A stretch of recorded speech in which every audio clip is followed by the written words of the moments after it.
സുവിശേഷം അനേകരോട് എന്താ പറയുന്നത്, നമ്മുടെ മേൽ നിർബന്ധം കിടക്കുവാണ്. സുവിശേഷം നമ്മുടെ മേൽ നിർബന്ധം ആയതുകൊണ്ട് ഞാനൊന്ന് റെക്കോർഡ് ചെയ്തോട്ടെ. അപ്പോൾ നമ്മുടെ എല്ലാവരുടെയും മേൽ സുവിശേഷം ഒരു നിർബന്ധമായി കിടക്കുന്നതുകൊണ്ട് നിങ്ങൾക്കും എനിക്കുമൊക്കെ സുവിശേഷത്തിനൊരു പങ്കാളിയായി തീരാൻ. അപ്പോൾ നമ്മൾ ഈ പ്രാർത്ഥന വെച്ചേക്കുന്നത് ഏതെങ്കിലും ഒരു സഭയുടെയോ ഏതെങ്കിലും ഒരു സംഘടനയുടെയോ അങ്ങനെ ഒരു ബേസിലല്ല, കർത്താവിനാൽ ഉപയോഗിക്കപ്പെടുന്നു. അപ്പം ഞാൻ തുടക്കത്തിൽ എപ്പോഴും നമ്മൾ പറയുന്ന പോലെ തന്നെ ദൈവം ഒരു ദർശനം തന്നു. ആ ഒരു ദർശനത്തിൻ്റെ പ്രകാരമാണ് നമ്മൾ ഈ പ്രാർത്ഥന മുഴുവൻ ക്രമീകരിച്ചിരിക്കുന്നത്. അപ്പോൾ ഇത് ദൈവം തന്നൊരു ദർശനം എന്ന് പറഞ്ഞു കഴിഞ്ഞാൽ സുവിശേഷം അയക്കുക, തകർന്ന ഭവനങ്ങളിലേക്ക് സുവിശേഷം എത്തിക്കുക. ഇപ്പോൾ നമ്മൾക്കറിയാം, നമ്മുടെ ഈ പ്രാർത്ഥന നടന്നുകൊണ്ടിരിക്കുന്നത് പോലെ തന്നെ ഇതൊരു പ്രത്യേക രീതിയിൽ പരിശുദ്ധാത്മാവ് നമ്മളെ അങ്ങനെ ഒരു അഭിഷേകത്താൽ ഈ പ്രാർത്ഥനയെ മൂവ് ചെയ്തിരിക്കുന്നു.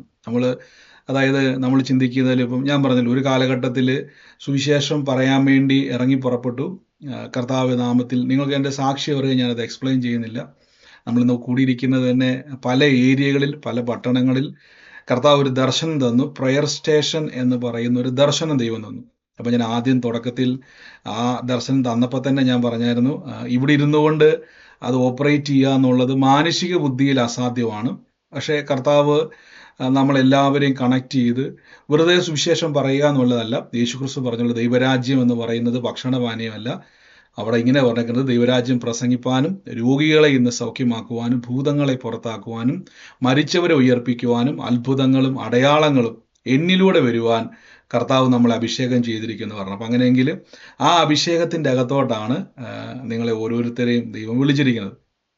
അപ്പം നമ്മൾ ഓരോ ഏരിയയിലും കർത്താവിൻ്റെ സുവിശേഷത്തിന് വേണ്ടി ചെയ്യുവാൻ, അപ്പം എനിക്കറിയാം നമുക്കത് ഓരോ പട്ടണത്തിൽ നമ്മളിനി വരാൻ പോകുന്ന പ്രാർത്ഥനകളെല്ലാം ക്രമീകരിക്കുന്നുണ്ട്. ഓരോ പട്ടണത്തിലും ഞാൻ പറഞ്ഞല്ലോ, അത് ഓരോ കർത്താവ് നമ്മളെ ആക്കി വെച്ചതിൻ്റെ അകത്ത് ഓരോ ജില്ലകൾ ബേസ് ചെയ്തിട്ടാണ് ചെയ്യുന്നത്. പല രാജ്യങ്ങളിൽ നമ്മുടെ പ്രാർത്ഥനകളെ ക്രമീകരിക്കുന്നു. അപ്പം ഇതൊക്കെ ഞാൻ പറഞ്ഞുകൊണ്ടിരിക്കുമ്പോഴും എവിടെ നിന്നൊക്കെയോ നമ്മൾ ചിതറിക്കിടന്ന ആളുകളെയൊക്കെ ദൈവം നമ്മളെ കൂട്ടി യോജിപ്പിച്ച് കർത്താവിൻ്റെ സുവിശേഷത്തിനുമായിട്ട് ബന്ധപ്പെടുത്തിയിരിക്കുന്നു. അപ്പം നിങ്ങളൊരു ഉത്തരവാദിത്തം ഏറ്റു കഴിഞ്ഞാൽ, കർത്താവിൻ്റെ നാമത്തിൽ ഞാനത് ചെയ്യാം ബ്രദറെ എന്ന് പറയുമ്പോൾ നിങ്ങളുടെ മേലൊരു അഭിഷേകം വരും. ഒരു കാര്യം ഉറപ്പിച്ചോണം, നമ്മളൊരു കാര്യം സുവിശേഷത്തിന് വേണ്ടി എന്ത് കാര്യം തുടങ്ങിയാലും, ഞാൻ ഒരു കഴിവില്ലാത്ത മനുഷ്യനായിരുന്നു. ഒരു കാര്യം ചെയ്യാനോ സുവിശേഷം പറയാനോ അല്ലെങ്കിൽ അതിനുമായിട്ടുള്ള ബന്ധപ്പെട്ട ഒന്നുമില്ല. പക്ഷെ നമ്മളൊരു സ്റ്റെപ്പ് എടുത്ത് വെക്കുമ്പം ദൈവം തൻ്റെ അഭിഷേകത്തെ നമ്മുടെ മേലേക്ക് പകരും. അഭിഷേകത്താലാണ് ഇതെല്ലാം നടക്കുന്നത്. അഭിഷേകത്താലാണ് സകല കാര്യങ്ങളും പ്രവർത്തിക്കുന്നത്. ഞാൻ പറഞ്ഞല്ലോ, വിശ്വാസത്തിലേക്ക് ഇറങ്ങിയ സമയത്ത് ഞാൻ ടെസ്റ്റിമണി ഒന്നും പറയുമൊന്നുമല്ല, കാര്യങ്ങൾ നിങ്ങളെല്ലാം മനസ്സിലാകണം. നമ്മൾ സുവിശേഷം ഇറങ്ങിയ സമയത്ത് ഒന്നും കണ്ടിട്ട് ഇറങ്ങിയതല്ല. പക്ഷെ ദൈവം എല്ലാ കാര്യങ്ങളെയും നമ്മൾ ഒരു വ്യക്തിയുടെ അനുഗ്രഹമാണ്. ഒരു വ്യക്തിയുടെ ജീവിതത്തിൽ നിങ്ങൾക്ക് പ്രാർത്ഥിക്കാൻ ലഭിക്കുന്ന അവസരം സുവിശേഷമാണ്. ആ വ്യക്തിയോട് യേശുവിനെ പറ്റി പറയുന്നത് സുവിശേഷമാണ്. അപ്പോൾ ആ ഭാഗത്തിലേക്കാണ് ഞാൻ പറഞ്ഞത്, അതിനെ എന്തും ചെയ്യുവാൻ, കർത്താവിന് വേണ്ടി എന്ത് കാര്യം ചെയ്യുവാനും നമ്മളെപ്പോഴും റെഡിയാണ്. ഇന്ന കാര്യം ബ്രദറെ, ഞാൻ സുവിശേഷം പറയാൻ മാത്രമേ എനിക്ക് ഒന്നുമല്ല പറഞ്ഞത്, ഏത് കാര്യം വേണേലും ചെയ്യുവാൻ നിങ്ങൾ റെഡിയാകുന്ന ഒരു മനസ്സാണെങ്കിൽ നമുക്ക് തീർച്ചയായിട്ടും കർത്താവിൻ്റെ സുവിശേഷം പ്രയോജനപ്പെടാൻ പറ്റും. അപ്പോൾ എനിക്ക് നമ്മുടെ ഈ പ്രാവശ്യത്തെ പ്രാർത്ഥന അജയ സിസ്റ്റർ എനിക്ക് നേരത്തെ മുതൽ അറിയാം. കാര്യം ഞങ്ങൾ തുടങ്ങിയ കാലം മുതലേ അജയ സിസ്റ്റർ അറിയാം. അതിനുശേഷം വർഗീസ് ഫേറിനെ ലഭിച്ചു, അങ്ങനെ ഗ്യൂറി ഫേറിനെ ലഭിച്ചു. ഓരോരുത്തരുടെ പേര് പറയാൻ പോയി കഴിഞ്ഞാൽ ഗീതാ സിസ്റ്റർ, അങ്ങനെ ഓരോ പ്രാർത്ഥനയിലും ഓരോരുത്തരെ ലഭിക്കുന്നു. പേര് പറഞ്ഞ് എല്ലാവരുടെയും പേര് പറയാൻ പോയാൽ പിന്നെ ആരുടെയെങ്കിലും പേര് വിട്ടുപോയാൽ നിങ്ങൾക്ക് പിന്നെ ഒരു വിഷമാവും. അതുകൊണ്ട് ഞാൻ പേരുകൾ പറയുന്നില്ല. അപ്പോൾ ഓരോരുത്തർ വന്നു ചേർന്നു. അപ്പോൾ ഞാൻ എപ്പോഴും പറയുന്നത്, അവരാരും എന്തെങ്കിലും മോഹിച്ചോ കിട്ടുമെന്ന് വിചാരിച്ച് ചെയ്തതല്ല. ഞാൻ ഉൾപ്പെടെ പറഞ്ഞല്ലോ, ഇത് കർത്താവിൻ്റെ സുവിശേഷമാണ്. ദൈവം പ്രതിഫലം തരും, ദൈവം നമ്മളെ സഹായിക്കും, ദൈവം നമുക്ക് വേണ്ടി വഴിയൊരുക്കും. അതിനുവേണ്ടിയുള്ള കാര്യങ്ങളാണ് നിങ്ങളോട് ഞാൻ ഷെയർ ചെയ്യാൻ വേണ്ടി പോകുന്നത്. അപ്പോൾ വരും ദിവസങ്ങളിൽ, അതുകൊണ്ടാണ് എല്ലാ പട്ടണത്തിലും നമുക്ക് എല്ലാം പ്രാർത്ഥന ചെയ്യാൻ വേണ്ടിയല്ല, പരിശുദ്ധാത്മാവ് ഇടപെടുന്നത് പോലെ, ദൈവം സംസാരിക്കുന്നത് പോലെ, കർത്താവ് എന്താണോ ആഗ്രഹിക്കുന്നത് അതേപോലെ ചെയ്യുവാൻ വേണ്ടിയാണ് ആഗ്രഹിക്കുന്നത്. ഇപ്പം നമ്മൾ ട്രിവാൻഡ്രത്ത് ഒരു പ്രാർത്ഥന ക്രമീകരിക്കുവാൻ ചുമ്മാ പ്രാർത്ഥന വെക്കാനല്ല. നിങ്ങളും ഇതേപോലെ തന്നെ സുവിശേഷത്തിൻ്റെ അല്ലെങ്കിൽ ഏതെങ്കിലും ഒരു ദൈവിക സ്പർശനമോ ഏതെങ്കിലുമൊക്കെ ദൈവപ്രവൃത്തിയോ കണ്ടോ കേട്ടോ അല്ലെങ്കിൽ ഏതെങ്കിലും ആലോചനയൊക്കെ കണ്ടായിരിക്കും യേശുവിലേക്ക് വന്നത്. ഞാൻ ഒന്നുകൂടെ ചോദിക്കുകയാണ്, നിങ്ങൾക്ക് എത്ര പേർക്ക് കർത്താവിനാൽ അങ്ങനെ ഉപയോഗിക്കപ്പെടാൻ ആഗ്രഹമുണ്ട്? വെറുതെ സുവിശേഷം പറയാൻ വേണ്ടിയല്ല, ഞാൻ അത് പ്രോത്സാഹിപ്പിക്കുകയല്ല, ദൈവത്താൽ പ്രയോജനപ്പെടണം. എന്നിലൂടെ ഒരാളെങ്കിലും രക്ഷപ്പെടണം. ഒരു തകർന്ന വ്യക്തിയെങ്കിലും, ഒരു രോഗിയെങ്കിലും, ഒരു തകർന്ന അവസ്ഥയിൽ നിൽക്കുന്ന ഒരു വ്യക്തി സുവിശേഷത്താൽ രക്ഷപ്പെടണം. അങ്ങനെ ആഗ്രഹിക്കുന്നവരുണ്ടേ ഒന്നുകൂടെ ഒന്ന് പറഞ്ഞു.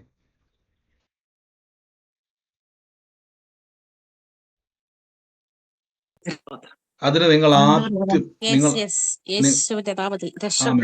നിങ്ങൾ ആദ്യം ചെയ്യേണ്ടത് എന്നാന്ന് ചോദിച്ചു കഴിഞ്ഞാല്, നിങ്ങൾ ആദ്യം ചെയ്യേണ്ടത് കർത്താവിന് വേണ്ടി എന്തും ചെയ്യുവാൻ ഒരു മനസ്സ് നിങ്ങൾക്ക് ഉണ്ടായിരിക്കണം. എന്ത് കാര്യം ചെയ്യാനും.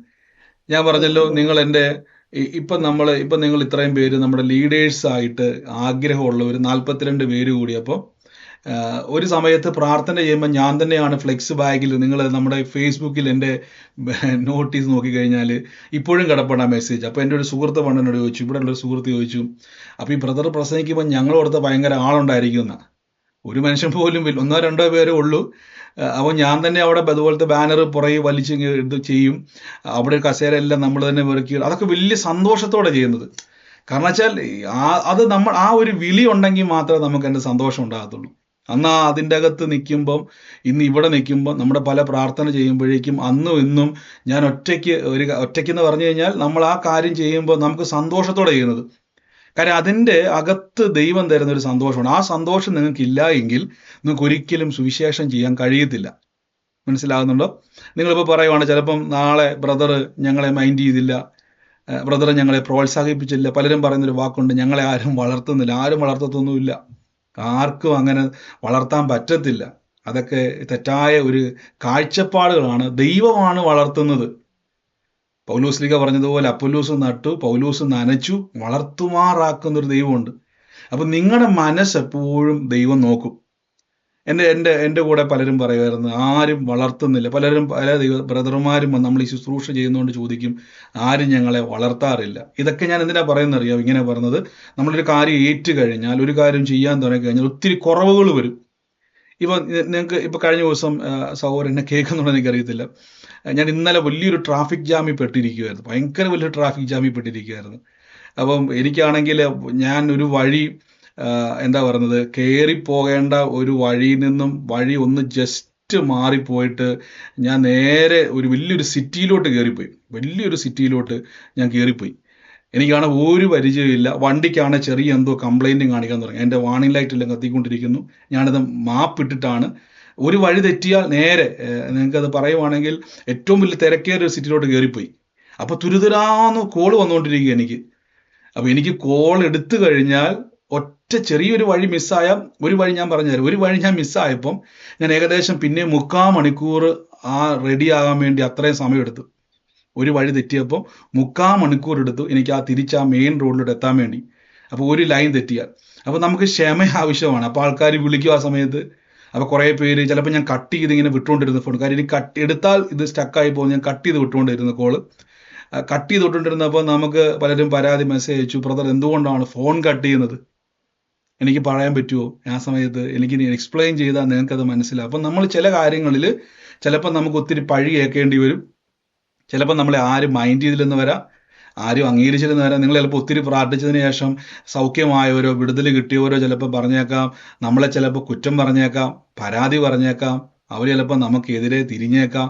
അവിടെ ഒന്നും നിങ്ങൾ സങ്കടപ്പെടരുത്. യേശുവിന് വേണ്ടി ചെയ്യുന്നത് പോലെ നിങ്ങൾ ചെയ്യണം. യേശുവിന് വേണ്ടിയാണ്, കർത്താവിന് വേണ്ടിയാണ് ഞാൻ ചെയ്യുന്നത്. കർത്താവ് എനിക്ക് വേണ്ടി ക്രൂശിൽ മരിച്ചു. എനിക്ക് ഇതാ ചെയ്യാൻ കഴിയത്തുള്ളൂ. വേറെ ഒന്നും കർത്താവിന് വേണ്ടി ചെയ്യാൻ എനിക്ക് കഴിയത്തില്ല. എനിക്ക് ഇതേ ചെയ്യാൻ കഴിയത്തുള്ളൂ. അപ്പോൾ ഓരോ പട്ടണത്തിലും ഞാൻ പറഞ്ഞല്ലോ, നിങ്ങൾ കൂടുമ്പം നമുക്ക് ഒരു കാര്യം, സുവിശേഷമാണ് മെയിൻ ലക്ഷ്യം. ഞാൻ ആരെയും നിർബന്ധിക്കുന്നില്ല, തുടക്കത്തിലേ പറയുകയാണ്. എൻ്റെ കൂടെയുള്ള സഹോദരന്മാരെ ഞാൻ പറയും, ഒരു നിർബന്ധവും ഇല്ല. പക്ഷെ ഒരു കാര്യം, നിങ്ങൾ എപ്പോഴേലും അങ്ങോട്ടും ഇങ്ങോട്ടൊക്കെ ബ്രദർ എനിക്ക് ബ്രദറിൻ്റെ കൂടെ മുന്നോട്ട് പോകാൻ താല്പര്യമില്ല എന്ന് എപ്പോഴേലും തോന്നും, ഒന്ന് പറഞ്ഞിട്ട് വേണം. കാര്യം നിങ്ങളെ ഞാൻ എന്തെങ്കിലും ഏൽപ്പിച്ചു കഴിഞ്ഞാൽ ഞാനത് പ്രതീക്ഷിക്കും. ഇതിപ്പോൾ ഉദാഹരണം പറഞ്ഞാൽ വർഗീസ് ബ്രദർ അത് ചെയ്തോളും, അല്ലെങ്കിൽ അജസ്റ്റ് അത് ചെയ്തോളും, അല്ലെങ്കിൽ ഗീതാസ് അത് ചെയ്തോളും, ഞാനൊരു പ്രതീക്ഷ വെക്കും. അപ്പോൾ നിങ്ങൾ പോകുന്നതുകൊണ്ട് എനിക്ക് വിഷയമില്ല. പക്ഷെ ഒരു കാര്യം നമ്മൾ ഏൽപ്പിച്ച് കഴിയുമ്പോൾ ഒന്ന് പറയണം. എനിക്ക് ഞാൻ പറഞ്ഞില്ല, എനിക്കതെല്ലാം ഒറ്റയ്ക്ക് ചെയ്യാനാണ് ഭയങ്കര ഇഷ്ടം. കാര്യം ആ അനുഗ്രഹം കൊണ്ട് എനിക്ക് കിട്ടും. ഒറ്റയ്ക്ക് ചെയ്താൽ ആ അനുഗ്രഹം മുഴുവൻ എനിക്ക് കിട്ടും. പക്ഷേ ആ അനുഗ്രഹത്തിൻ്റെ താക്കോൽ എനിക്ക് മനസ്സിലായത് കൊണ്ട് നമ്മൾ സുവിശേഷം ചെയ്താൽ സുവിശേഷം നമ്മളെ അനുഗ്രഹിക്കും. സുവിശേഷത്താൽ നമ്മുടെ സ്ഥിതികൾ ദൈവം മാറ്റും. ആമേൻ.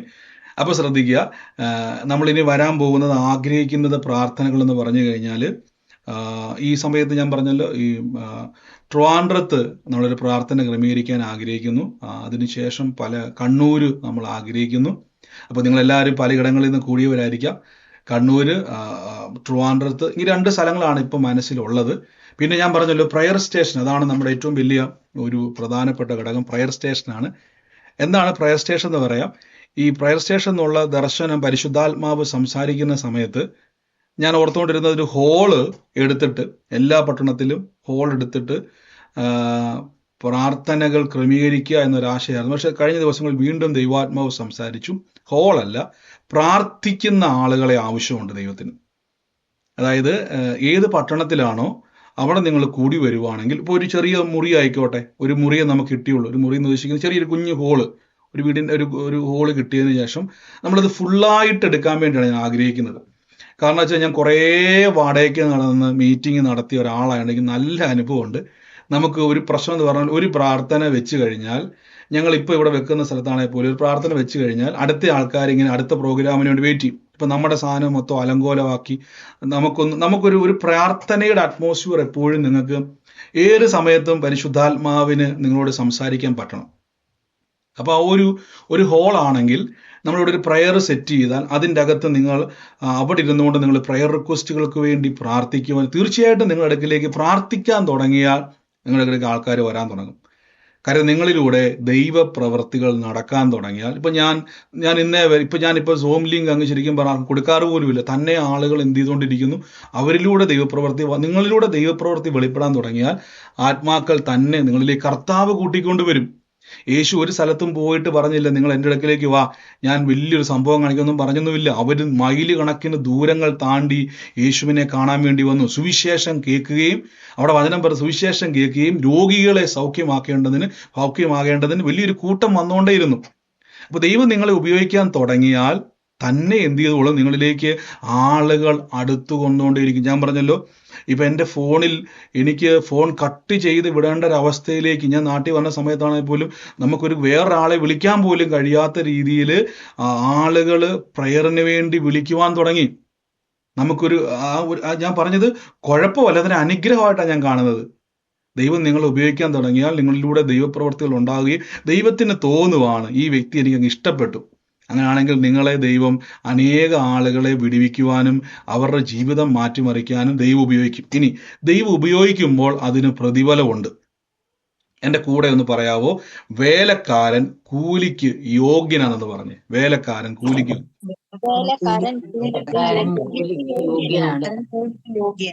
മതി, ഇനി മ്യൂട്ട് ചെയ്ത്. വേലക്കാരൻ കൂലിക്ക് യോഗ്യനാന്ന് പറയുമ്പം ഈ കൂലി, നിങ്ങൾ ചെയ്യുന്ന വേല അപ്പൊ ദൈവത്തിന്റെ വേലയാണ്. കൂലി തരുന്നത് ബ്രദർ അല്ല, കൂലി തരുന്നത് ദൈവമാണ്. ഇതെപ്പോഴും നിങ്ങളുടെ മനസ്സിലുണ്ടായിരിക്കണേ. ആത്മീയമായിക്കോട്ടെ, ഭൗതികമായിക്കോട്ടെ. ഇനി ദൈവം നിയോഗം തന്നാൽ, എനിക്കറിയത്തില്ല, ദൈവം നിയോഗത്താലല്ല നടക്കുന്നത്.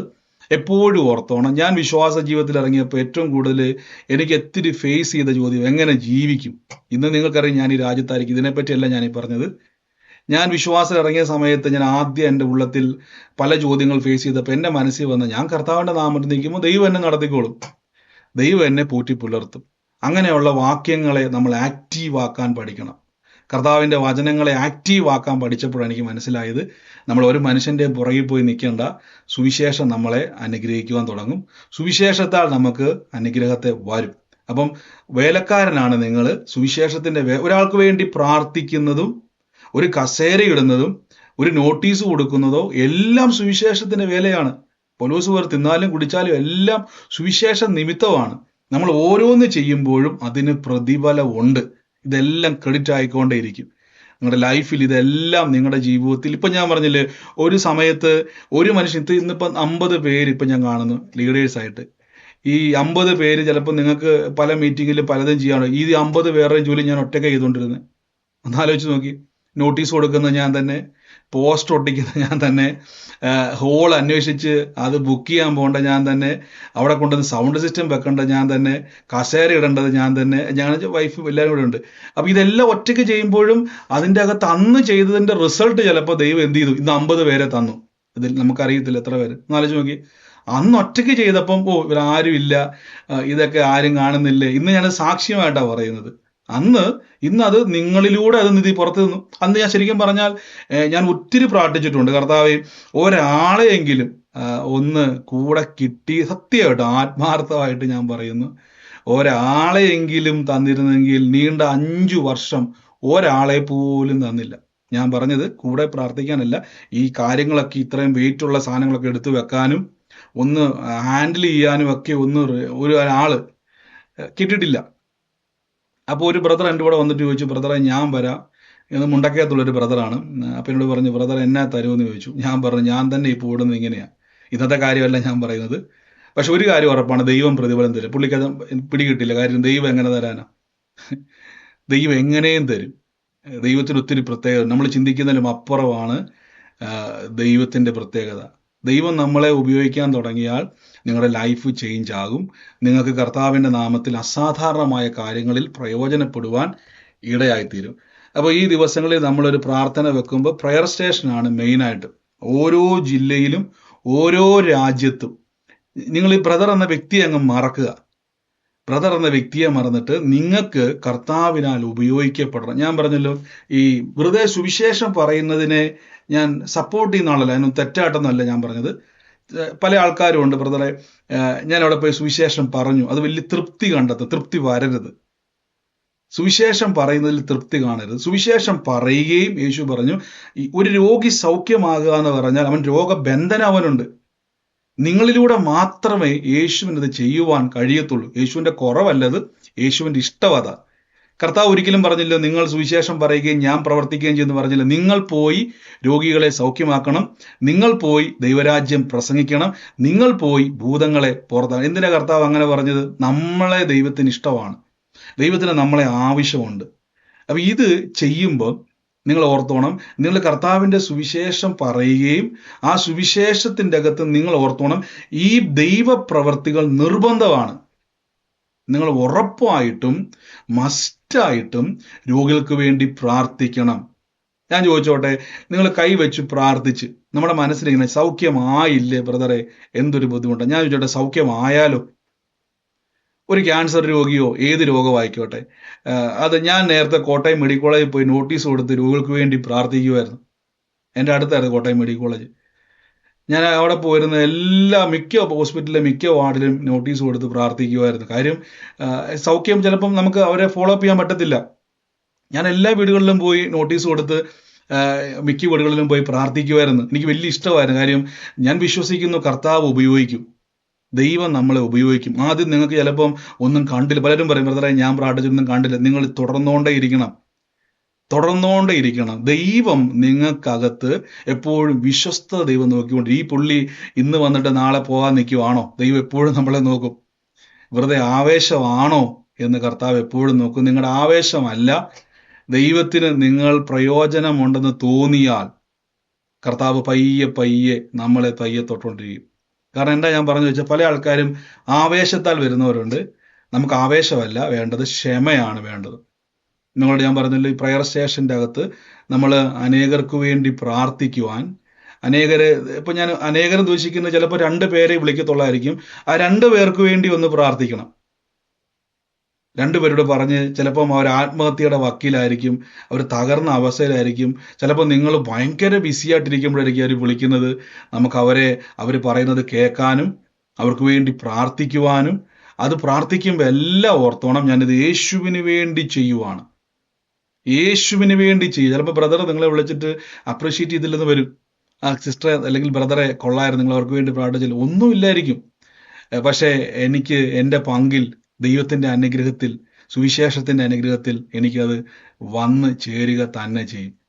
അപ്പോൾ ഓരോ വ്യക്തിക്ക് വേണ്ടി നിങ്ങൾ പ്രാർത്ഥിക്കുമ്പോഴും, ഓരോ വ്യക്തിക്ക് വേണ്ടി ചെയ്യുമ്പോഴും, ഞാൻ യേശു എനിക്ക് വേണ്ടി ജീവൻ കൊടുത്തത് കൊണ്ട്, വില കൊടുത്തത് കൊണ്ട്, ഞാൻ കർത്താവിന് ചെയ്യുന്നത് കൊണ്ട് ദൈവം വെറുതെ ഇരിക്കത്തില്ല, ദൈവം പ്രതിഫലം തരും.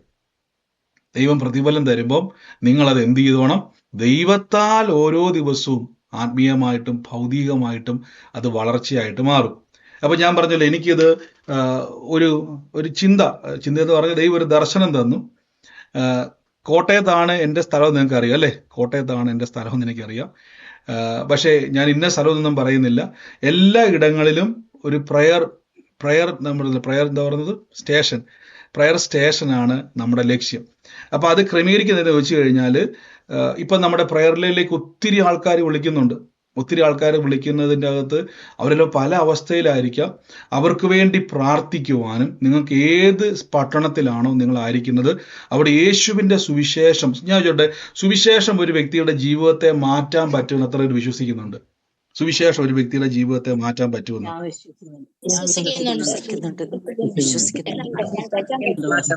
ആമേൻ. ഇനി കേട്ടോണം, ദൈവത്തിന് നിങ്ങളെ വേണം. ദൈവത്തിന് ഇത് പറയാനും പ്രവർത്തിക്കുവാനും ദൈവത്തിന് ആളുകളെ വേണം. ദൈവത്തിന് എങ്ങനെയുള്ള ആൾക്കാരെ വേണ്ടെന്നറിയാവോ? ക്വാളിഫിക്കേഷനോ ക്വാളിറ്റിയോ ഒന്നും ദൈവം നോക്കത്തില്ല. കർത്താവിനെ വിശ്വസിക്കുന്ന, യേശുക്രിസ്തുവിന്റെ വചനം അനുസരിക്കുന്ന, കർത്താവിനെ അനുഗമിക്കുന്ന, ദൈവത്തിന് വേണ്ടി നിൽക്കുന്ന ആളുകൾ, കർത്താവിന്റെ സുവിശേഷത്തിന് വേണ്ടി നിൽക്കുന്ന ആളുകൾ. ഞാനിപ്പോൾ നിൽക്കുന്ന ഈ രാജ്യത്ത് നിന്നാണ് സുവിശേഷം വന്നത്. ഇവിടെ ഞാൻ കൊണ്ട് കുറേ ആളുകൾ, നമ്മൾ കാണുന്ന പോലെയല്ല, ഈ ബൈബിള് ഇംഗ്ലീഷിലേക്ക് ട്രാൻസ്ലേറ്റ് ചെയ്തതിന് ഇവിടുന്ന് ഒരു 4 മണിക്കൂർ യാത്ര ചെയ്താൽ ബൈബിൾ ഇംഗ്ലീഷിലേക്ക് ട്രാൻസ്ലേറ്റ് ചെയ്ത് ഇവിടെ വിതരണം ചെയ്തതിന് ഒരു മനുഷ്യനെ ജീവനോടെ കത്തിച്ച സ്ഥലമാണ്. എന്നിട്ടും ദേഷ്യം തീരാഞ്ഞിട്ട് ആ മനുഷ്യന്റെ മിച്ചം വന്ന അസ്ഥിയും കൂടെ കത്തിച്ച രാജ്യമായത്. അന്ന് ആലോചിച്ച് നോക്കി, അവർക്ക് എന്ത് പ്രതിഫലമാണ് കിട്ടുന്നത്? അവരെന്ത് ആലോചിച്ചിട്ട്, ഒരു മനുഷ്യൻ ബൈബിള് ട്രാൻസ്ലേറ്റ് ചെയ്ത്, വേറൊന്നും ചെയ്തതല്ല, ബൈബിള് ട്രാൻസ്ലേറ്റ് ചെയ്ത് വിതരണം ചെയ്തതിന് നമ്മുടെ രാജ്യത്തോട്ടൊക്കെ ഈ സുവിശേഷം കൊണ്ടുവന്ന. അപ്പൊ ഇത് ജീവനോടെ അദ്ദേഹത്തെ നശിപ്പിച്ചു കളഞ്ഞു. അപ്പൊ രക്തസാക്ഷികൾക്ക് പ്രത്യേകം പ്രതിഫലമുണ്ട് ദൈവസന്നിധിയിൽ. അവർ യേശുവിന് വേണ്ടി ജീവൻ കൊടുത്തവരാ. നമുക്ക് അത്രയൊന്നും ചെയ്യാൻ കഴിഞ്ഞില്ലേ പോലും സുവിശേഷത്തിന് വേണ്ടി ചെയ്താൽ ഈ ലോകത്തിലും വരുവാനുള്ള ലോകത്തിലും നമുക്ക് പ്രതിഫലമുണ്ട്. അപ്പൊ ഈ ദിവസങ്ങളിൽ കർത്താവിന്റെ സുവിശേഷം നമ്മൾ ചെയ്യുവാൻ വേണ്ടിയാണ് നമ്മൾ ഈ ഇങ്ങനെ പറയുന്നുണ്ടെങ്കിലും, ലീഡേഴ്സ് മീറ്റിംഗ് വെക്കും എന്നൊക്കെ പറയുന്നുണ്ടെങ്കിലും, പരസ്പരം ഒരാളോടെങ്കിലും വ്യക്തിപരമായിട്ട് സംസാരിച്ചാൽ തീരത്തില്ല. അപ്പൊ ഒരുമിച്ച് നിങ്ങൾ എല്ലാവരെയും കൂട്ടി ആദ്യം മനസ്സിലാക്കണം എന്താണ് നമ്മുടെ പ്ലാൻ. നമ്മുടെ പ്ലാൻ എന്ന് പറഞ്ഞാൽ സുവിശേഷം അറിയിക്കുക. അനേകര് സുവിശേഷം അറിയിക്കും. ഇത് നിങ്ങളുടെ മനസ്സിൽ നിന്ന് മാറരുത്. സുവിശേഷം അറിയിക്കുകയും, അവിടെ ഫുൾ സ്റ്റോപ്പ് ഇടരുത്, സുവിശേഷം അറിയിക്കുകയും തകർന്ന വ്യക്തികളെ വിടുവിക്കും. ഇത് മനസ്സിൽ നിന്ന്, ഞാൻ വിശ്വാസ ജീവിതം ഇറങ്ങിയപ്പോൾ അന്ന് കേട്ട ആദ്യ പ്രസംഗം, എങ്ങനെയും ഒക്കെ സുവിശേഷം അറിയിക്കണം. അതിന് ആൾക്കാർ പരസ്യങ്ങൾ ചെയ്യുന്നു. എൻ്റെ മനസ്സിൽ ആദ്യം കയറുന്നത് സുവിശേഷം കേൾക്കുകയും, യേശു പറഞ്ഞ അടുത്ത കൽപ്പന ഉണ്ട്, ആ വ്യക്തിയെ വിടുവിക്കുവാൻ ദൈവം എന്നെയാണ് കണ്ടിരിക്കുന്നത്. ഒന്നാലോചിച്ച് നോക്കി, ഏറ്റവും വലിയൊരു പദവിയാണ് രക്ഷിക്കപ്പെട്ട വ്യക്തിക്ക്. ആ വ്യക്തിയെ രക്ഷിക്കുവാൻ ദൈവം നിങ്ങളെയാണ് കണ്ടിരിക്കുന്നത്. നമ്മൾ വെറും സുവിശേഷം പറയുന്നവർ മാത്രമല്ല, ആ വ്യക്തിയെ തകർന്ന അവസ്ഥയിൽ നിന്നും തീയിൽ നിന്നും വലിച്ചെടുക്കാനാണ് പറഞ്ഞേക്കുന്നത്. നമ്മളെ കൊണ്ടേ കഴിയത്തുള്ളൂ. അതിനാണ് ദൈവം നമ്മളെ അഭിഷേകം ചെയ്തിരിക്കുന്നത്. അപ്പൊ നിങ്ങൾ എന്ത് ചെയ്യണം? നിങ്ങൾക്ക് ലഭിച്ച അല്പത്തിൽ നിങ്ങൾ വിശ്വസ്തരായിരിക്കണം. 2 പേർക്ക് വേണ്ടിയേ ബ്രദറെ എനിക്ക് പ്രാർത്ഥിക്കാൻ പറ്റുള്ളൂ. അത് കുറവായിട്ട് കാണരുത്. ഞാൻ ഒരാൾക്ക് വേണ്ടി, നിങ്ങൾക്കറിയാം, ഒരു ആൾക്ക് വേണ്ടി ഒരു വീട്ടിൽ നീണ്ട 3 വർഷം ഞാൻ പ്രാർത്ഥന വെച്ചിട്ടുണ്ട്. എല്ലാ ഞായറാഴ്ചയും വൈകുന്നേരം നീണ്ട 3 വർഷം ഒരു വീട്ടിൽ ഒരാൾക്ക് വേണ്ടി. എൻ്റെ കൂടെയുള്ള പല സഹോദരന്മാരും മടുത്തിട്ടിട്ട് പോയിട്ടുണ്ട്. നീണ്ട 3 വർഷം ഞാൻ ആ വീട്ടിൽ പോയിട്ട് ഒരാൾക്ക് വേണ്ടി സുവിശേഷം പ്രസംഗിക്കും. അരമണിക്കൂറോളം പ്രസംഗിക്കും, പാട്ട് പാടും. അവിടെ പോയിരുന്ന് ഞങ്ങൾ ആ വീട്ടിൽ ആരാധിക്കും. വീട്ടുകാരും ഉണ്ട്, ആ കുടുംബത്തിന്റെ വിഷയത്തിന് വേണ്ടിയാ.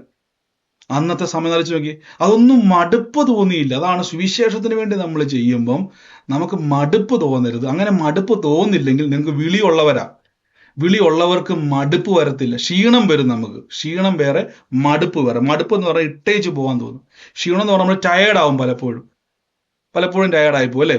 നമുക്ക് പലരും പറയത്തില്ലേ, ഞാൻ ഇത്രയും കർത്താവിന് വേണ്ടി ഓടി, പക്ഷെ ബ്രദറെ ആരും എന്നോട് സ്നേഹിക്കുന്നില്ല, ആരും എന്നെ മൈൻഡ് ചെയ്യുന്നില്ല, എനിക്കാണെങ്കിൽ അറിയത്തില്ല, വല്ലാത്ത ഓരോ ഭാരങ്ങളൊക്കെയാ. ഓക്കെ, ഇത് ക്ഷീണമാണ്. മടുപ്പ് എന്ന് പറഞ്ഞാൽ ഇത് വേണ്ടായിരുന്നു എന്ന് തോന്നല്. ക്ഷീണം വേറെ, മടുപ്പ് വേറെ. അപ്പോൾ ഒരാൾക്ക് വേണ്ടി, അപ്പം നമ്മൾ ഓരോ പട്ടണത്തിൽ, അപ്പം ഞാൻ ചോദിച്ചായിരുന്നു നിങ്ങൾക്ക് അതിനു വേണ്ടി, നമ്മുടെ പ്രെയർ ഗ്രൂപ്പുകളിൽ ഞാൻ ചോദിച്ചായിരുന്നു, നിങ്ങൾക്ക് അതിനു വേണ്ടി ഒരു റെന്റ് ആണെങ്കിൽ നമുക്ക് റെന്റ്, ഇനി എന്തു ആയിക്കോട്ടെ, കർത്താവ് വഴി തുറക്കും. നിങ്ങൾ എപ്പോഴും നോക്കരുത്, ബ്രദറിന്റെ പോക്കറ്റ് നോക്കിയിട്ട് ഒന്നും ചെയ്യത്തില്ല കേട്ടോ. സീരിയസ് ആയിട്ട് ഞാൻ പറയാം. എൻ്റെ പോക്കറ്റ് നോക്കിയിട്ട് ഞാൻ മിനിസ്റ്റർ ചെയ്യത്തില്ല. കർത്താവിൻ്റെ നാമത്തിൽ, ഇല്ലെങ്കിൽ ഇല്ലെന്നേ ഉള്ളൂ. സുവിശേഷത്തിൻ്റെ അകത്ത് കർത്താവിൻ്റെ നാമത്തിലാണ് നമ്മൾ ചെയ്യുന്നത്. അപ്പൊ നമ്മൾ ഓരോ പട്ടണത്തിലും ഒരു ഒരു റൂം എടുക്കുകയോ അല്ലെങ്കിൽ ഒരു ഹോൾ എടുക്കുകയോ ഇനി എന്തെങ്കിലും പോർഷൻ ആർക്കെങ്കിലും തരാൻ നമുക്കറിയത്തില്ല, പ്രാർത്ഥനയിലുള്ള ആർക്കെങ്കിലും ഉണ്ടെങ്കിൽ അങ്ങനെ അത് ക്രമീകരിച്ച് ചിലപ്പോൾ നിങ്ങൾ 2-3 പേരെ ഉള്ളായിരിക്കും ഒരു ജില്ലയിൽ. ഇപ്പം ഉദാഹരണം ഞാൻ പറയുവാണെ, എറണാകുളം ചുമ്മാ പറയാം, 4 പേരേ ഉള്ളൂ. 4 പേര് വരുന്നത് എങ്ങനെയായിരിക്കണം? കർത്താവിന് വേണ്ടി എനിക്ക് പ്രയോജനപ്പെടാം. അതിനുവേണ്ടി നിങ്ങളെ ഞാൻ പ്രത്യേകം പ്രാർത്ഥിക്കാൻ വേണ്ടി പോകുന്നുണ്ട്. അങ്ങനെ ഉപയോഗിക്കാൻ ഉണ്ടെങ്കിൽ ഞാൻ എൻ്റെ മേൽ ദൈവം ഇട്ടിരിക്കുന്ന അഭിഷേകത്തിന്റെ ഒരു പകർച്ചയ്ക്ക് വേണ്ടി ഞാൻ പ്രാർത്ഥിക്കുന്നുണ്ട് നിങ്ങൾക്ക് വേണ്ടി. എന്നാൽ നമുക്ക് ആ അഭിഷേകവുമായിട്ട് കണക്റ്റ് ആയെങ്കിൽ മാത്രമേ നിങ്ങൾക്ക് എന്ത് ചെയ്യാൻ കഴിയത്തുള്ളൂ? ദൈവരാജ്യത്തിൽ പ്രയോജനപ്പെടുക. ഒരേ കാഴ്ചപ്പാടിലേക്ക് നമ്മൾ ദർശനത്തിലേക്ക് വന്നെങ്കിൽ മാത്രമേ ഉള്ളൂ നമുക്കത് ഉപയോഗിക്കാൻ പറ്റും. നമുക്ക് അപ്പോസ്തല പ്രവൃത്തി വായിക്കുന്ന സമയത്ത് പൗലോസിനും പത്രോസിനും ദൈവം ഒരേ ആത്മാവായിരുന്നു, രണ്ട് വഴി അവര്.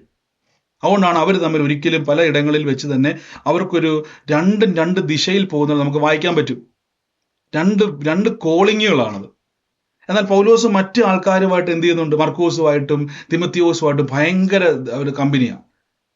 അത് അവരുടെ ദർശനമാണ്, ദൈവം കൊടുത്തൊരു വിളിയാണ്. എന്നാൽ പത്രോസ്ലീഹ എന്ത് ചെയ്തു? കൂടുതലും യാക്കോബും ഒക്കെ ആയിട്ട് ഇങ്ങനെ അവർ ആ വഴിക്ക് അങ്ങ് പോവാം. അത് ഓരോ വിളിയും ദർശനമാണ്. ഇവർ തമ്മിൽ എത്ര ചേരാൻ നോക്കിയാലും ചേരത്തില്ല. അത് അവരുടെ കുഴപ്പമല്ല, അവരുടെ വിളി അതാണ്. അപ്പൊ നമ്മൾ അഭിഷേകത്തിൽ ഐക്യമത്യപ്പെട്ടെങ്കിൽ മാത്രമേ ഉള്ളൂ നിങ്ങൾക്ക് മൂവ് ചെയ്യാൻ പറ്റത്തുള്ളൂ. ഇപ്പൊ എറണാകുളം പട്ടണത്തിൽ നമ്മളൊരു പ്രാർത്ഥന ഹോൾ എടുക്കുന്നു. നിങ്ങൾ അവിടെ ഇരിക്കുമ്പോൾ ഞാൻ എൻ്റെ മനസ്സിൽ ദൈവം തന്ന ചില ചിത്രങ്ങൾ, ദൈവം തന്ന ആ ഒരു പ്ലാനുകൾ, ഞാൻ പറഞ്ഞില്ലേ, എൻ്റെ മനസ്സിൽ കണ്ട ചിത്രങ്ങൾ, ആഗ്രഹങ്ങൾ എന്ന് പറഞ്ഞാൽ ലൈവിൽ നമ്മൾ അവിടെ പ്രാർത്ഥനകൾ എല്ലാ ഇടങ്ങളിലും സെറ്റ് ചെയ്യുവാനും അവിടെ നിന്നുകൊണ്ട് നിങ്ങൾക്ക് 1-2 പ്രെയർ റിക്വസ്റ്റുകൾ ഇതൊക്കെ തുടക്കവും കളക്ട് ചെയ്തിട്ട് നമുക്ക് അവിടെ നിന്ന് പ്രാർത്ഥിക്കുവാനും നിങ്ങൾക്ക് വ്യക്തിപരമായിട്ട് ദേശത്തിന് വേണ്ടി പ്രാർത്ഥിക്കുവാനും അവിടെ വരുന്ന ആളുകൾ ഉണ്ടെങ്കിൽ, ഇനിയിപ്പോൾ പറയുക എറണാകുളത്ത് ഒരാൾ പറയും നമ്മുടെ പ്രാർത്ഥന നടക്കുന്നുണ്ട്, അല്ലെങ്കിൽ നമ്മുടെ പ്രെയർ ലൈൻ ഉണ്ട്, അല്ലെങ്കിൽ പ്രെയർ സ്റ്റേഷൻ ഉണ്ട്, അവിടേക്ക് വരുന്നൊരു വ്യക്തിക്ക് വേണ്ടി ബ്രദർ പ്രാർത്ഥിക്കാനല്ല, നിങ്ങൾ പ്രാർത്ഥിക്കുക. ഇപ്പൊ നിങ്ങൾക്ക് മനസ്സിലായോ? അവരെ നിങ്ങൾ ആശ്വസിപ്പിക്കുക. ചിലപ്പോൾ നിങ്ങൾ വലിയ വിഷയത്തിൽ നിൽക്കുമായിരിക്കും, പക്ഷെ നിങ്ങൾ അവരെ ആശ്വസിപ്പിക്കുമ്പോൾ പ്രതിഫലം ദൈവം തരും. സുവിശേഷം പറഞ്ഞാണല്ലോ നമ്മൾ അവരെ അല്ലാതെ നമ്മൾ വായ്പ തരാമെന്ന് പറഞ്ഞുകൊണ്ടല്ല. ഞാൻ ആ മെഡിക്കൽ സ്റ്റോറിൽ പോയിട്ട് ഇന്ന മരുന്ന് നിങ്ങൾക്ക് ഞാൻ മേടിച്ചു തരാം, അല്ലെങ്കിൽ ഇന്ന ചാറ്റ് ഞാൻ ചെയ്തു തരാം എന്നല്ല പറയുന്നത്. ആ വ്യക്തിക്ക് വേണ്ടി നമ്മൾ സുവിശേഷം പറയുമ്പോൾ ചിലപ്പോൾ നിങ്ങളുടെ ഒറ്റ പ്രാർത്ഥന ആ വ്യക്തിയുടെ ജീവിതത്തിൽ ഒരു മാറ്റം കൊണ്ടുവന്നാൽ ആ വ്യക്തി സുവിശേഷത്താൽ അനുഗ്രഹിക്കപ്പെടുകയും, ഇനി വേണ്ട ആ പ്രാർത്ഥന പോലും വെറുതെ അല്ല, അയാൾ കൈക്കൊള്ളുവോ കൈക്കൊള്ളാതിരിക്കുവോ നമ്മുടെ ഇഷ്ടം, പക്ഷെ അത് വെറുതെ അല്ല, അത് പ്രയോജനപ്പെടും. അപ്പം നിങ്ങൾക്ക് പ്രെയർ റിക്വസ്റ്റുകൾ അങ്ങോട്ട് വരുന്നത് നമുക്ക് എന്ത് ചെയ്യാൻ പറ്റും? അതുകൊണ്ടാണ് ഞാൻ പറഞ്ഞ ഒരു കാര്യം ഏൽപ്പിച്ചു കഴിഞ്ഞാൽ പിന്നെ എന്ത് ചെയ്യാൻ പോകരുത് നിങ്ങൾ. പിന്നെ നിങ്ങൾ അയ്യോ ബ്രദറെ എനിക്ക് പറ്റത്തില്ല കേട്ടോ എന്ന് പറഞ്ഞ് നിങ്ങൾ പിന്മാറുന്നവരെയല്ല എനിക്ക് ആവശ്യം. ഒരാളെ ഉള്ളെങ്കിലും ബ്രദർ എനിക്കിഷ്ടമാണ്, ഞാൻ ബ്രദറിന് വേണ്ടി ഒന്നും ചെയ്യത്തില്ല, ശ്രദ്ധിച്ചോ, ഞാൻ ബ്രദറിന് വേണ്ടി ചെയ്യുമല്ല, ഞാൻ ഈ ട്രൂ ലൈറ്റ് എന്നുള്ള ദൈവം തന്നൊരു ദർശനമാണ്, ഈ ദൈവം തന്നൊരു പേരാണത്. ആ പേരിടുന്ന സമയത്ത് ഒന്നുമില്ല, ഈ നമ്മൾ ഈ എംബ്ലമൊക്കെ ഉണ്ടാക്കുന്ന സമയത്ത് 8 വർഷം മുമ്പ് ദൈവം തന്ന ഒരു കാര്യത്തിലാണ് ചെയ്തേക്കുന്നത്. സുവിശേഷം അറിയിക്കുക, ദൈവരാജ്യത്തെ അറിയിക്കുക. അപ്പൊ നിങ്ങൾക്ക് കമ്മിറ്റ്മെന്റ് യേശുവുമായിട്ടും, പിന്നെ നിങ്ങളെ ആക്കി വെച്ച ഒരു അഭിഷക്തൻ, ഇപ്പൊ ഞാനാണെങ്കിൽ എന്നെ ഇവിടെ ആക്കി വെച്ചിട്ടുണ്ടെങ്കിൽ നമ്മൾ എപ്പോഴും ശ്രദ്ധിച്ചോണം, കീഴ്പ്പെടുക എന്നൊരാശയമുണ്ട്. കീഴ്പ്പെടുക എന്ന് പറഞ്ഞാൽ ബ്രദറിന്റെ അടിമയായിട്ടിരിക്കുക എന്നുള്ളതല്ല. നമുക്ക് മുമ്പിൽ ഒരു തലയ്ക്ക് മീതെ ഒരു ആത്മീയ പിതാവോ നമ്മളെ മെന്റർ ചെയ്യുന്ന ആളോ നമ്മളെ സുവിശേഷത്താൽ ഹെൽപ്പ് ചെയ്യുന്ന ഒരാളോ ഉണ്ടെങ്കിൽ ആ വ്യക്തിയെ അനുസരിക്കുമ്പോൾ അതിന്റെ അനുഗ്രഹമുണ്ട്. ഇതെപ്പോഴും ഓർത്തണം, അഭിഷേകത്തെ നമ്മൾ അനുസരിക്കുമ്പോൾ, അഭിഷേകത്തെ എതിർത്താലും അനുസരിച്ചാലും രണ്ടിൻ്റെ അകത്തും നമുക്ക് പോസിറ്റീവും നെഗറ്റീവും ഉണ്ട്. അഭിഷേകത്തെ എതിർക്കുമ്പോൾ നിങ്ങൾക്ക് അതിൻ്റെതായിട്ടുള്ള പ്രത്യാഘാതങ്ങൾ ഉണ്ടാവും. ദൈവം നീതീകരിച്ചതിനെ ആര് കുറ്റം വിധിക്കുന്ന ബൈബിളൊരു വാക്യമുണ്ട്. അപ്പൊ നിങ്ങൾ എപ്പോഴും ഓർത്തണം, നമ്മൾ മാക്സിമം ആരുടെയും കുറ്റം പറയാൻ ഒരു ദൈവദാസന്റെയും നിങ്ങൾ കുറ്റം പറയുന്നവരാണെങ്കിൽ നിങ്ങൾക്ക് ഞാൻ ഈ സുവിശേഷ വേലയോട് നിങ്ങളെ ഞാൻ ഒരിക്കലും വെൽക്കം ചെയ്യത്തില്ല. അങ്ങനെ ടെൻഡൻസി ഉള്ള ആൾക്കാരാണോ ഏതെങ്കിലും ബ്രദറിനെ കുറ്റം പറയുകയോ ഏതെങ്കിലും ബ്രദർ എന്തെങ്കിലും കാണിച്ചാൽ അവരെ ഏത് ബ്രദർ ആയിക്കോട്ടെ, ഇനി അദ്ദേഹം കുറ്റം കാണിച്ചാൽ പോലും അയാൾക്ക് വേണ്ടി പ്രാർത്ഥിക്കാത്ത വ്യക്തിയാണെങ്കിൽ ഞാൻ ഒരിക്കലും നിങ്ങളെ പ്രൊമോട്ട് ചെയ്യും. ഇയാൾ വീണ് പോയാൽ നമ്മൾ അയാൾ യഥാസ്ഥാനപ്പെടാൻ വേണ്ടി പ്രാർത്ഥിക്കണം. ഞാനതൊക്കെ പറയുന്ന അല്ലേ. രണ്ടാമത്, നമ്മളൊരു കാര്യം പറഞ്ഞാൽ നിങ്ങൾ ഒരു കാര്യം ചെയ്യുകയും അതിനെ അനുസരിക്കുകയും നിങ്ങൾ അങ്ങനെ ചെയ്യുമ്പോൾ നിങ്ങളുടെ മേലേക്ക് അഭിഷേകത്തിന്റെ ഒരു ഒഴുക്ക് ഉണ്ടായിക്കൊണ്ടേയിരിക്കും. നിങ്ങൾക്ക് ഉപയോഗിക്കപ്പെടാൻ വേണ്ടി പറ്റും. നിങ്ങൾ മിക്ക സ്ഥലങ്ങളിൽ നോക്കിയാൽ മതി. എന്തുകൊണ്ടാണ് ഈ ആത്മലോകത്തിൽ ഇത്രയും കൂടുതൽ ഭിന്നിപ്പുണ്ടായ സഭ വേറെയില്ല? അറിയാവോ? കൂട്ടായ്മകൾ വേറെയില്ല. ചെതറിക്കുന്ന കണ്ടിട്ടുണ്ട് നിങ്ങൾ? ഈ ഒരു കൂട്ടായ്മ പിളർന്ന് പിളർന്ന് പിളർന്ന് പിളർന്ന് പിളർന്ന് പിളർന്ന് ചെതറി പോകുന്ന സംഭവം കണ്ടിട്ടുണ്ടോ? അതെന്താ അതിന്റെ കാരണം എന്നറിയാവോ? നിങ്ങളിൽ ആരാണ് വലിയവെന്നൊരു ചിന്ത കയറും നമ്മുടെ മനസ്സിലേക്ക്. കുറെ കഴിയുമ്പോൾ നിങ്ങൾ ഉറപ്പായിട്ടും പറയും, നിങ്ങളിലൂടെ ദൈവപ്രവർത്തികൾ ഭയങ്കരമായിട്ടുണ്ടാകും. ഞാൻ വെറുതെ പറയുന്നതല്ല, നിങ്ങൾ ഉപയോഗിക്കാൻ നിങ്ങളെ ദൈവം അതേപോലെ ഉപയോഗിക്കും, അസാധാരണ ഉപയോഗിക്കും. അപ്പം നിങ്ങൾക്ക് തോന്നും, ആരാണ് ഈ ബ്രദർ? എൻ്റെ മുമ്പിലുള്ള ആത്മീയ പിതാക്കന്മാരെ ഇന്നും ഞാൻ അവരെ റെസ്പെക്ട് ചെയ്യുന്നു, ഞാൻ ഇന്നും അവരെ എന്താ പറയുക, ആ രീതിയിൽ തന്നെ കാണുന്നത്. നമ്മൾ ഒരിക്കലും വലിയവരാകുമല്ല. സുവിശേഷത്തിൽ നിങ്ങൾ ഉപയോഗിക്കപ്പെടുമ്പോൾ നിങ്ങൾ ഒന്നുകൂടെ ചെറുതാകുക. യോഹന്നാൻ സ്നാപകൻ പറഞ്ഞു, ഞാനോ കുറയുന്നു, നീയോ വളരണം. നിങ്ങളിലൂടെ ഉറപ്പായിട്ടും വലിയ പ്രവർത്തികൾ നടക്കും. നിങ്ങൾക്ക് ചിന്തിക്കുവാൻ കഴിയുന്നതിലപ്പുറം ദൈവപ്രവർത്തി നടക്കുമ്പോൾ നമ്മുടെ അകത്ത് ചിന്തകൾ കയറും. അപ്പൊ എനിക്ക് ഞാനൊരു സംഭവമായി, ഞാനിത് ചുമ്മാ പറയില്ല കേട്ടോ. നമ്മുടെ കൂടെയിട്ട് നിങ്ങൾ ചോദിച്ചിട്ട് ഇതിൻ്റെ അകത്തുള്ള എനിക്കറിയാം, നമ്മുടെ കൂടെ പ്രാർത്ഥനയെ വന്നിട്ട് നിങ്ങളിലൂടെ ദൈവപ്രവൃത്തി നടന്നു, ഒരു രോഗസൗഖ്യമെങ്കിലും ഒരു ദൈവിക ആലോചനയെങ്കിലും കൂട്ടായ്മ വന്നിട്ട് വെളിപ്പെട്ട ആരെങ്കിലും ഉണ്ടോ? ഉണ്ടോ എന്ന് പറഞ്ഞു. കണ്ടോ? അപ്പൊ ഇത്രയും ആളുകള്, ഇത്രയും ആൾക്കാരൊരു തെളിവാണ്. ഇനി സുവിശേഷത്തിന് വേണ്ടി അവരിലൂടെ ദൈവപ്രവർത്തികൾ ഉണ്ടാകാൻ തുടങ്ങി. വെറുതെ സുവിശേഷം പറയുകയല്ല, അവരിലൂടെ ദൈവപ്രവർത്തികൾ ഉണ്ടാകുവാനും അവരിലൂടെ ദൈവത്തിന്റെ ആലോചന വെളിപ്പെടാനും തുടങ്ങി. അപ്പൊ ഇനി അത് നിങ്ങൾക്കൊരു, ഞാൻ ഈ പ്രയർ സ്റ്റേഷൻ ഉദ്ദേശിച്ച് നിങ്ങൾക്ക് ഒത്തിരി ഓപ്പർച്യൂണിറ്റി തുറക്കുക. ഓപ്പർച്യൂണിറ്റികളെ ദൈവം തുറക്കുക, വഴികളെ ദൈവം തുറക്കുക. നിങ്ങൾ രണ്ടുപേർക്ക് വേണ്ടി, ഒരാൾക്ക് ബ്രദർ എനിക്ക് ഒരാളെ വന്നുള്ളൂ, ആ ഒരാൾക്ക് വേണ്ടി വിശ്വസ്തയോടെ പ്രാർത്ഥിച്ച് ആ വ്യക്തിയെ ബലപ്പെടുത്തി നിങ്ങൾ ശക്തീകരിക്കുമ്പോൾ ദൈവം നിങ്ങളിലേക്ക് ആളുകളെ അയച്ചുകൊണ്ടേയിരിക്കും. ചിലപ്പോൾ ഒറ്റയടിക്ക് വന്നില്ലെന്ന് വരും. ദൈവം നിങ്ങളുടെ അടുക്കിലേക്ക് ആൾക്കാരെ അയച്ചുകൊണ്ടിരിക്കും, നിങ്ങളിലൂടെ ദൈവപ്രവൃത്തി കൊണ്ടുകൊണ്ടിരിക്കും. അങ്ങനെ വന്നു കഴിഞ്ഞാൽ നിങ്ങൾ പോകുന്ന ഇടങ്ങളിൽ, നിങ്ങളുടെ വീട്ടിൽ, നിങ്ങളുടെ ഭവനത്തിൽ, നിങ്ങളുടെ കുടുംബത്തിന്റെ ഇടയിലൊക്കെയും ദൈവം നിങ്ങളെ ഓരോ ഇടങ്ങളിൽ ഉപയോഗിച്ചുകൊണ്ടേയിരിക്കും.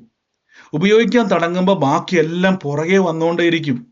വേറെ ഒന്നും ഓർത്ത് നിങ്ങൾ ഭാരപ്പെടരുത്, ബാക്കിയെല്ലാം പുറകെ വന്നുകൊണ്ടേയിരിക്കും. അപ്പൊ ഇത് ക്രമീകരിക്കുമ്പോൾ, നമ്മൾ ഓരോ ജില്ലയിലും ക്രമീകരിക്കുമ്പോൾ, നിങ്ങൾ അതിലേക്ക് വരുവാൻ ബ്രദർ എനിക്ക് ആഗ്രഹം ഉണ്ടെന്ന് പറഞ്ഞ് വരികയും നമ്മൾ അവിടെ നിൽക്കുമ്പം ഒരു വ്യക്തിക്ക് വേണ്ടി നിങ്ങൾ പ്രാർത്ഥിക്കുമ്പോൾ ക്ഷമ നമുക്ക് ആവശ്യമാണ്. ഞാൻ ആദ്യം പറഞ്ഞല്ലോ, ക്ഷമ നമുക്ക് ആവശ്യമാണ്. ആ വ്യക്തിയുടെ വിഷയങ്ങൾ കേൾക്കുവാൻ നിങ്ങൾക്ക് ക്ഷമ ആവശ്യമാണ്. ആ വ്യക്തിക്ക് വേണ്ടി പ്രാർത്ഥിക്കുകയും ദൈവം എന്തെങ്കിലും ഹൃദയത്തിൽ, അത് കുറച്ച് നിങ്ങൾക്ക് വന്നുകൊണ്ടിരിക്കും. ഈ പ്രവചനം എന്ന് പറയുന്നതും ഇത് ഞാൻ പറഞ്ഞല്ലോ, എങ്ങനെ നിങ്ങൾക്ക് അത് മനസ്സിലാകാന്നുള്ള ക്ലാസ്സുകൾ നമ്മൾ എടുത്തിട്ടുണ്ട്. കൂടുതലായിട്ട് നിങ്ങൾക്ക് പിന്നെ അത് വരും. ദൈവം നിങ്ങളോട് സംസാരിക്കും. കർത്താവ് പറയും, ആ വ്യക്തിയോട് ഇന്ന കാര്യം പറയും. അതെങ്ങനെ നിങ്ങൾക്ക് മനസ്സിലാകാന്നുള്ളത് ഒരു തവണ രണ്ട് പ്രാവശ്യം എടുത്തിട്ടുണ്ട്. പിന്നീട് നമ്മൾ അതിന്റെ ക്ലാസ്സുകളിലേക്ക് വരുന്നുണ്ട്. അതെപ്പോഴും ദൈവം വെളിപ്പെടുത്തുന്ന ഓർക്കില്ല കേട്ടോ. ദൈവത്തിന് ഇഷ്ടമുള്ളപ്പം, ദൈവത്തിന് ചിലപ്പം ചിലരെ കാണുമ്പോൾ ഒന്നും മിണ്ടത്തില്ല, ചിലരെ കാണുമ്പോൾ ചിലപ്പോൾ അവർക്ക് വേണ്ടി ഒരു പ്രാർത്ഥനയായിരിക്കാം. ദൈവം നിങ്ങളോട് ഇടപെടും. നിങ്ങൾക്കത് ഉപയോഗിക്കാൻ തുടങ്ങുമ്പോഴേ എനിക്കത് പറയാൻ പറ്റത്തുള്ളൂ. ചിലർ ചോദിക്കും, ബ്രദർ എങ്ങനെയാണ് ഈ രോഗസൗഖ്യങ്ങളുടെ സൗഖ്യം നടക്കുന്നത്? കണ്ടിന്യൂസ് ആയിട്ട് ചെയ്തുകൊണ്ടിരിക്കുമ്പോൾ തന്നെ അത് തുറന്നു വരും. തുടർച്ചയായി നിങ്ങൾ ചെയ്തുകൊണ്ടിരിക്കുമ്പോൾ, തുടർച്ചയായി പ്രാർത്ഥിച്ചുകൊണ്ടിരിക്കുമ്പോൾ, തുടർച്ചയായി നിങ്ങൾ പ്രവചിച്ചുകൊണ്ടിരിക്കുമ്പോൾ അതിങ്ങനെ വന്നുകൊണ്ടേയിരിക്കും. അതിങ്ങനെ ഓവർഫ്ലോ നിങ്ങളിൽ വരുമ്പോഴാണ് നിങ്ങൾ പിന്നെ ഈ കിടന്നുകൊണ്ട് ഒത്തിരി പ്രാർത്ഥന ഒന്നും വേണ്ട. നിങ്ങൾ തൊടുമ്പോൾ തന്നെ, പത്രോസ്ലീഹയുടെ നിഴൽ അടിച്ചപ്പോൾ തന്നെ രോഗി സൗഖ്യം. എന്നാലും നോക്കി, നിഴലെ തട്ടിയപ്പോൾ തന്നെ, അവിടെ പ്രാർത്ഥിച്ചിട്ട് പോലുമില്ല, നിഴലെങ്കിലും തട്ടിയാൽ സൗഖ്യമാകേണ്ടത് ജനം കിടക്കുക. പൗലോസ്ലീഹയുടെ റൂമാൽ ഇട്ടപ്പോൾ എന്നാലും, അതായത് തൂവാല, നമ്മൾ മുഖം തുടയ്ക്കുന്ന, വിയർപ്പ് തൂക്കുന്ന തൂവാല കൊണ്ടുവന്ന് രോഗികളുടെ മേൽ ഇട്ടപ്പോഴേക്കും അപ്പോസ്തല പ്രവൃത്തി പറയുന്നു, അവര് രോഗി സൗഖ്യമാകാൻ തുടങ്ങി. ഒന്നാലോചിച്ച് നോക്കി, ഒരാളുടെ വിയർപ്പിൽ പോലും സൗഖ്യം നടന്നില്ല അവിടെ.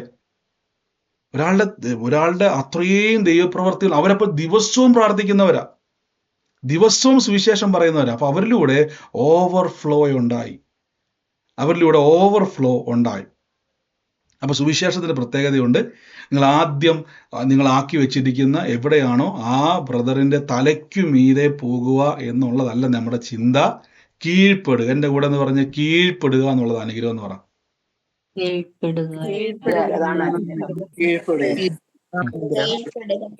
ആമേൻ. ഇത് നിങ്ങൾ മറക്കരുത്. ജീവിതത്തിൽ എവിടെ പോയാലും ഈ സുവിശേഷത്തിന്റെ അകത്ത് ദൈവം ഉയർത്തുവാൻ നമുക്ക് ഏറ്റവും ആവശ്യമായ ഘടകം താഴ്മയാണ്. ഇത് മറക്കരുത്. ബ്രദറിന്റെ അടിമയാകുവാന്നല്ല, താഴ്മ ധരിക്കുക. എനിക്ക് ദൈവത്താൽ ഉപയോഗിക്കപ്പെടണം, എനിക്ക് കർത്താവിന് വേണ്ടി. അതിന് എന്നെ ദൈവം തരുന്ന ഒരു കണക്ഷൻ ഉണ്ട്. നിങ്ങളൊന്ന് ആലോചിച്ച് നോക്കി, ഇന്ന് നിങ്ങൾ ഇത്രയും പേര് എവിടെ നിന്ന് വന്നു, എങ്ങനെ വന്നു, എന്തുകൊണ്ട് വന്നു, ഇത് ചിന്തിച്ചിട്ടുണ്ടോ എപ്പോഴേലും? അപ്പൊ എവിടെയൊക്കെയോ ഒരു കാലഘട്ടത്തിൽ ഞാൻ വിശ്വസിച്ച കർത്താവ് ഒരാളെങ്കിലും തരണേ എന്നുള്ള പ്രാർത്ഥന, എന്നാലോചിച്ച് നോക്കിയേ. നീണ്ട 6-7 വർഷം തരാതെ ദൈവം പിന്നെ എന്ത് ചെയ്തു? തന്നു. അപ്പം ഞാൻ വിശ്വസിക്കുന്നു ഇതിനകത്ത് ആരെങ്കിലും അങ്ങനെ വില്ലിങ് ആയിട്ട്, ഞാൻ ഇത്രയും ലിസ്റ്റ് എണ്ണം നോക്കുന്നില്ല, വില്ലിങ് ആയിട്ട് കുറച്ച് പേര് വന്നാൽ ഞാൻ വിശ്വസിക്കുന്നു അന്നത്തെ ഒരു മറുപടി ആയത്. അപ്പൊ അന്നത്തെ ദൈവത്തിന്റെ ഒരു മറുപടി ആയിട്ടാണ് ഞാൻ ഇന്ന് കാണുന്നത്.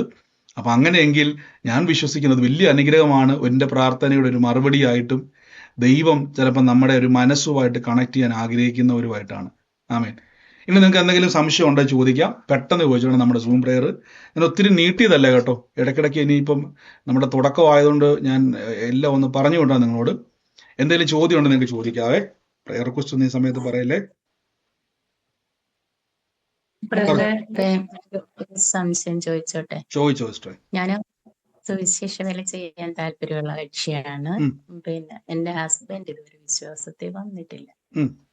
അപ്പോഴേ ഞാൻ ദൂരത്തേക്കൊക്കെ യാത്ര ചെയ്ത് പോകണമെങ്കിൽ ഇവിടുത്തെ അനുവാദം വേണം. എനിക്ക് വീട്ടിലിരുന്ന് നമുക്ക് കിട്ടുന്ന പ്രയർ റിക്വസ്റ്റിന് പ്രാർത്ഥിക്കാൻ അവസരം ഉണ്ടാവും? സിസ്റ്ററെ, നമ്മൾ ഉദ്ദേശിക്കുന്ന ഒരു സംഭവം എന്ന് പറഞ്ഞാൽ പ്രെയർ ലൈനിന് ഞാൻ പ്രെയർ സ്റ്റേഷൻ എന്ന് പറഞ്ഞിരിക്കുന്നത് ഒരു പട്ടണത്തിൽ നമ്മളൊരു ഒരു ജില്ലയിൽ, ഇപ്പോൾ എറണാകുളം ആണെങ്കിലും കൊല്ലമാണെങ്കിലും കോട്ടയമാണെങ്കിലും നമ്മളൊരു പ്രാർത്ഥന ക്രമീകരിക്കുമ്പോൾ സിസ്റ്റർക്ക് വേണമെങ്കിൽ വീട്ടിൽ ഇരുന്ന് പ്രാർത്ഥിക്കാൻ പറ്റുന്നില്ല. ഇപ്പം ഞാൻ പറഞ്ഞ ഉദ്ദേശം എന്ന് പറഞ്ഞാൽ നമ്മുടെ മനസ്സിൽ ഇതൊരു ആഗ്രഹം ഉണ്ടാകണം. ഇപ്പൊ സിസ്റ്റർ ഇപ്പോൾ പ്രെയർ സ്റ്റേഷനിൽ വന്നിരിക്കുന്നു, അപ്പോൾ അവിടെ ഇരിക്കുമ്പം പുറകെ ഇരിക്കാൻ പറ്റത്തില്ല. അവിടെ വരുന്ന ഒരാൾക്ക് വേണ്ടി ചിലപ്പോൾ ഒരു പ്രെയർ റിക്വസ്റ്റ് അവിടെ ഇരിക്കുന്ന സിസ്റ്ററെ ഇയാൾക്ക് വേണ്ടി ഒന്ന് പ്രാർത്ഥിക്കുമെന്ന് പറഞ്ഞാൽ അവിടെ ഇരുന്നുകൊണ്ട് ആ വ്യക്തിക്ക് വേണ്ടി ഒരു വാക്ക് പ്രാർത്ഥിക്കും. ഇതും സുവിശേഷ വേലയാണ്. ആ വ്യക്തിയെ കാര്യങ്ങൾ ഓർത്ത് നന്ദി പറഞ്ഞ് കർത്താവ്, ഇനി ആ വ്യക്തിക്ക് നമ്പർ ഉണ്ടെങ്കിൽ ആ വ്യക്തിക്ക് ഒരു വചനം അയച്ചു കൊടുത്ത് അവരോട് ബലപ്പെട്ട് ഈ വചനം പറഞ്ഞ് പ്രാർത്ഥിക്കണം എന്ന് പറയുന്നത് സുവിശേഷ വേലയാണ്. നമുക്ക് ചിലപ്പം വീട്ടിൽ ഞാൻ എന്തുകൊണ്ടാണ് വീട് ഫോക്കസ് ചെയ്യാമെന്ന് ചോദിച്ചു കഴിഞ്ഞാൽ, ചിലപ്പം നിങ്ങളെ തിരിച്ചു വിളിക്കുമ്പം ഞാൻ പണ്ട് എന്തുകൊണ്ടാണ് എനിക്ക് കോൾ വരുമ്പോൾ ഞാൻ തിരിച്ചു വിളിക്കാമെന്ന് ചോദിച്ചു കഴിഞ്ഞാൽ, പണ്ട് ഞാൻ തിരിച്ചു വിളിക്കുമായിരുന്നു. ഈ മിക്കപ്പോഴും നിങ്ങൾക്ക് അറിയാം, ഹസ്ബൻഡുമാരൊന്നും വിശ്വാസം വരാത്തതായിരിക്കും കൂടുതൽ ആൾക്കാരുടെ. അപ്പം ഞാൻ ഈ മിസ് കോൾ കാണുമ്പോൾ തിരിച്ചു വിളിക്കുമ്പോഴേക്കും പിന്നെ ഇത് ആരാന്ന് ചോദിക്കും. അപ്പം ഞാൻ പറയും ഞാൻ ഇന്നൊരു ബ്രദറാണ്. ഏത് ബ്രദർ, എവിടുത്തെ ബ്രദർ, പിന്നെ ഒരു കുടുംബകലഹം ഉണ്ടാകണ്ടല്ലോ എന്ന് ഓർത്ത് ഞാൻ വിളിക്കാറില്ല. അപ്പം കഴിവതും നിങ്ങൾ അങ്ങനെ ഉണ്ടെങ്കിൽ, ഒരാൾ തിരിച്ചു വിളിച്ചാൽ നമുക്ക് റെസ്പോണ്ട് ചെയ്യാൻ പറ്റാത്ത അവസ്ഥയാണെങ്കിൽ സിസ്റ്ററെ, അതുകൊണ്ടാണ് ഞാൻ ഈ പ്രയർ സ്റ്റേഷന്റെ പ്രാധാന്യം അതുകൊണ്ടാണ് പറഞ്ഞത്. സിസ്റ്റർക്ക് വേണേൽ എന്ത് ചെയ്യാം, എന്നെങ്കിലും ഹസ്ബൻഡ് വിടുന്ന സമയത്ത്, ഇനി വേണ്ട ഹസ്ബൻഡ് വിടത്തില്ലെങ്കിൽ ഞാൻ അവിടെ പോവാന്ന് പറഞ്ഞുകൊണ്ട് വല്ലയിടത്തും പോകുന്ന വഴിക്കാണെങ്കിൽ പോലും അവിടെ കയറിയിരിക്കാം. മനസ്സിലായോ? ഇപ്പൊ ഉദാഹരണം പറഞ്ഞാൽ നമ്മളെല്ലാവരും ആഴ്ചയിൽ ഒരു ശനിയാഴ്ചയാണ് കൂടുന്നു വിചാരിച്ചു. സിസ്റ്റർക്ക് വേണേൽ ആ ശനിയാഴ്ച അവിടെ വന്നിരിക്കാം.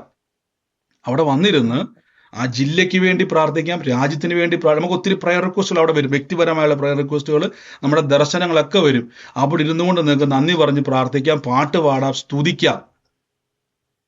ഞാൻ പറഞ്ഞല്ലോ, എൻ്റെ ആഗ്രഹം ആ സമയത്ത് ഞാനും ഓൺലൈനിൽ സ്ക്രീനിൽ ലൈവിൽ വരാൻ ആഗ്രഹിക്കുന്നു. ദൈവം അനുവദിച്ച നേരിട്ട് വരാൻ ആഗ്രഹിക്കുന്നു ഓരോ പട്ടണത്തിലും. ആമേൻ. എല്ലാം കർത്താവിന്റെ കാര്യത്തിൽ. ഇപ്പൊ സിസ്റ്റർക്ക് മനസ്സിലായോ? പ്രയർ സ്റ്റേഷന്റെ ഒരു ഐഡിയ നിങ്ങൾക്ക് മനസ്സിലാവുന്നുണ്ടോ? ഇനി ചോദിച്ചു ചോദ്യം പറഞ്ഞു. ഇനി ചോദ്യം ചോദിച്ചു. ഞാൻ ഡൽഹിന്നാണ്. ഹലോ, പറഞ്ഞു. അപ്പൊ ഞാൻ ഇവിടെ നോർത്ത് ഇന്ത്യൻ പീപ്പിൾ ആണ് കൂടുതലുള്ളത്. ഞാനിവിടെ ആക്സിഡന്റ് പറ്റി കിടപ്പിലാണ്. പക്ഷെ ഞാൻ എന്നിട്ടും ആളുകളോട് സുവിശേഷം പറയുന്നുണ്ട്. ബ്രദറിന്റെ മെസ്സേജ് ഒക്കെ ഞാൻ പലർക്കും പറയുന്നുണ്ട്, ഹിന്ദിയിൽ ട്രാൻസ്ലേറ്റ് ചെയ്ത് കൊടുക്കുന്നുണ്ട്.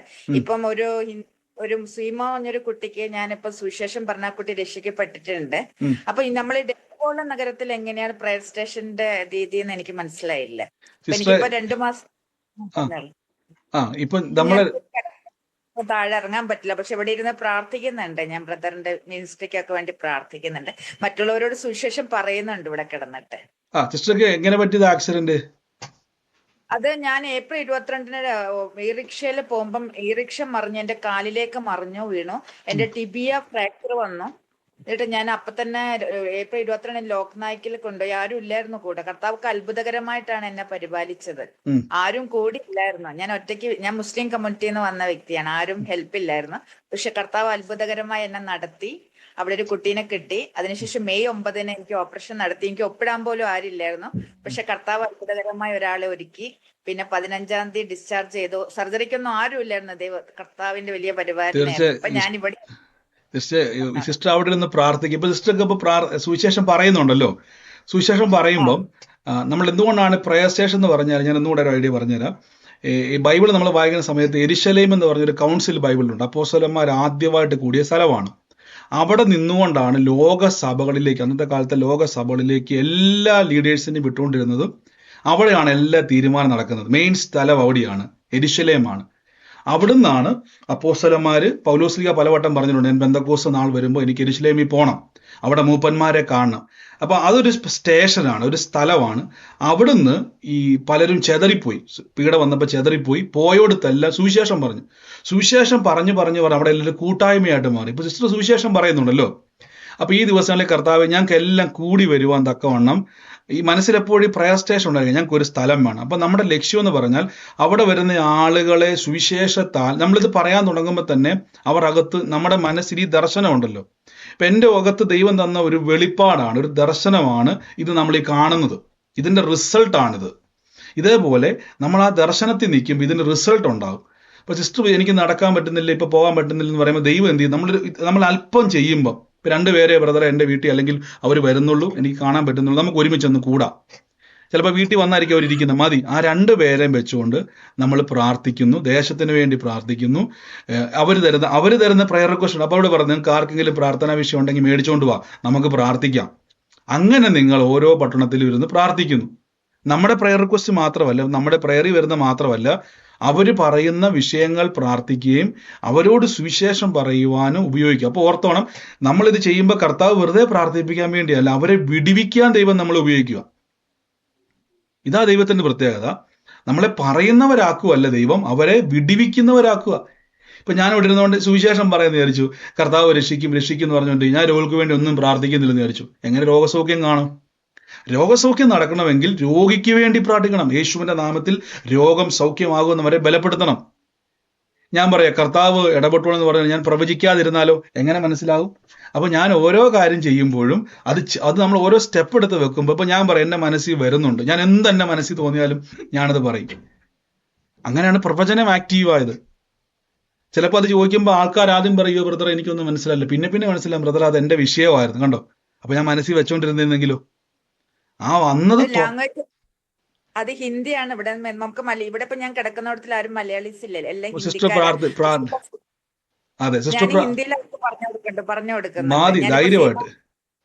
ധൈര്യമായിട്ട് കുട്ടി കർത്താവിനെ അറിയില്ല. അപ്പൊ ഞാൻ കർത്താവിനെ കുറിച്ച് പറഞ്ഞു, അവർക്ക് നല്ല സന്തോഷമായി. അപ്പൊ പ്രാർത്ഥിക്കണം എന്ന് പറഞ്ഞിട്ടുണ്ട് എന്നോട്. അപ്പൊ ഞാൻ പ്രാർത്ഥിക്കാം. പിന്നെ വേറൊരു രാധ എന്ന് പറഞ്ഞൊരു കുട്ടി, തീർച്ചയായിട്ടും അവരെ മതി സിസ്റ്റർ, അവരെ കണക്ട് ചെയ്യുക സിസ്റ്റർ. ദൈവം തുടങ്ങുമ്പോൾ തന്നെ അവിടെ നിന്ന് എണീപ്പിച്ചോളും, ദൈവം അവിടെ നിന്ന് എണീപ്പിച്ചോളും കേട്ടോ. ബെഡിലാണ് മോഷനൊക്കെ പോകുന്നത്, അതൊക്കെ അത്ഭുത സൗഖ്യമാവും പറഞ്ഞാണ് കേട്ടോ. ഞാൻ എണീറ്റ് നടന്നു പോയി സുവിശേഷം പറയും. ഇന്ന് ഞാൻ ഇവിടെ ഇരുന്നുകൊണ്ട് പറയുമ്പോൾ ദൈവം നമ്മളെ നടത്തിക്കും. God bless you, God bless you. സിസ്റ്ററെ, സ്നാനത്തിന്റെ ക്രമീകരണങ്ങളൊക്കെ ഞാൻ പറഞ്ഞല്ലോ, എനിക്കിപ്പം ദൈവം എന്നെ, ഞാൻ കഴിഞ്ഞ ദിവസമൊക്കെ പ്രാർത്ഥിക്കുമായിരുന്നു, കർത്താവെ കോട്ടയം വഴിയൊക്കെ ചുമ്മാ നടന്നപ്പം ഇതേപോലൊരു മൂവ് ദൈവം തന്നിരുന്നെങ്കിൽ ഞാൻ അവിടെ വിട്ട് പോകത്തില്ലായിരുന്നു. ദൈവം തന്ന ദർശനപ്രകാരം ഇവിടെ വന്നത്. അപ്പൊ ഇവിടെ നമുക്കൊരു ലിമിറ്റേഷൻ എന്നാന്ന് ചോദിച്ചു കഴിഞ്ഞാൽ, എനിക്ക് എപ്പോഴും ഇവിടെ ദൈവം എന്നെ ആക്കി വെച്ചത് കൊണ്ടാണ്, അല്ലെങ്കിൽ എനിക്ക് പെട്ടെന്ന് അങ്ങോട്ട് വരിക എന്നുള്ള ദൈവം ഒരു ടൈം തന്നു ഇവിടുത്തെ ഒരു കാര്യത്തിന് വേണ്ടി. ഞാൻ പറഞ്ഞില്ല, ഇവിടെ ജോലിയോട് ബന്ധപ്പെട്ടതിനേക്കാൾ ഉപരി കർത്താവിന്റെ നാമത്തിൽ ഇവിടെ വന്നിരിക്കുന്നത്. ജോലി ഇവിടെ ഈ രാജ്യത്ത് ജോലി ചെയ്യാതെ പറ്റത്തില്ല, ഈ രാജ്യത്തിന്റെ പ്രത്യേകതയാണ്. ഇതിന്റെ ഇവിടുത്തെ സിസ്റ്റം അങ്ങനെയാണ്. പക്ഷെ ദൈവം അതെല്ലാം മാറ്റും. അപ്പൊ ഇവിടെ ആക്കി വെച്ചത് കൊണ്ട് നമുക്ക് പെട്ടെന്ന് വന്ന് അവിടെ ചെയ്യാൻ പറ്റുന്നില്ല. പക്ഷെ മാക്സിമം സ്നാനങ്ങൾ ചെയ്യുവാൻ ആഗ്രഹിക്കുന്നു. സ്നാനം കൽപ്പനയാണ്, സ്നാനങ്ങൾ ചെയ്യുവാൻ ആഗ്രഹിക്കുന്നുണ്ട്. അതുകൊണ്ട് അതിന്റെ ക്രമീകരണങ്ങൾ എങ്ങനെ, നമുക്ക് കണ്ണൂർ എനിക്ക് ഞാൻ വന്നിട്ടില്ല, ജീവിതത്തിൽ ഞാൻ കണ്ണൂർ വന്നിട്ടില്ല. പക്ഷെ കണ്ണൂർ നമ്മൾ പ്രാർത്ഥന ക്രമീകരിക്കുന്നുണ്ട്. ഇതൊക്കെ ഞാൻ ദൈവം തന്ന ഒരു ദർശനമാണ്. അതുകൊണ്ടാണ് ഞാൻ എപ്പോഴും പറഞ്ഞത്, അവിടെ ഒരാളെ ഉള്ളെങ്കിൽ പോലും അത് സന്തോഷം. കർത്താവിന്റെ സുവിശേഷ ദർശനമാണ്. അതുകൊണ്ട് സ്നാനം വെക്കുന്നുണ്ട്.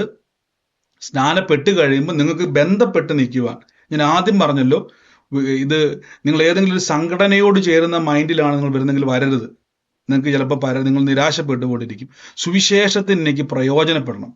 ഈ കാലമൊക്കെ മാറും. ഈ കോവിഡ് വന്നതുപോലെ തന്നെ ലോകത്തിൽ ഇനിയും പലത് വരാൻ വേണ്ടി പോവാ.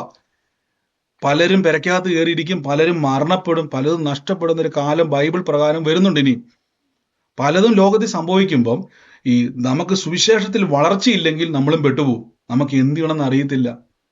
നമ്മൾ ലോക മനുഷ്യനെ പോലെ ചിന്തിക്കുക. അവിടെ രക്ഷപ്പെടണമെങ്കിൽ വിശ്വാസം വേണം. ഞാൻ ഉദാഹരണം പറഞ്ഞ് പെട്ടെന്ന് അതിലോട്ട് വരാം.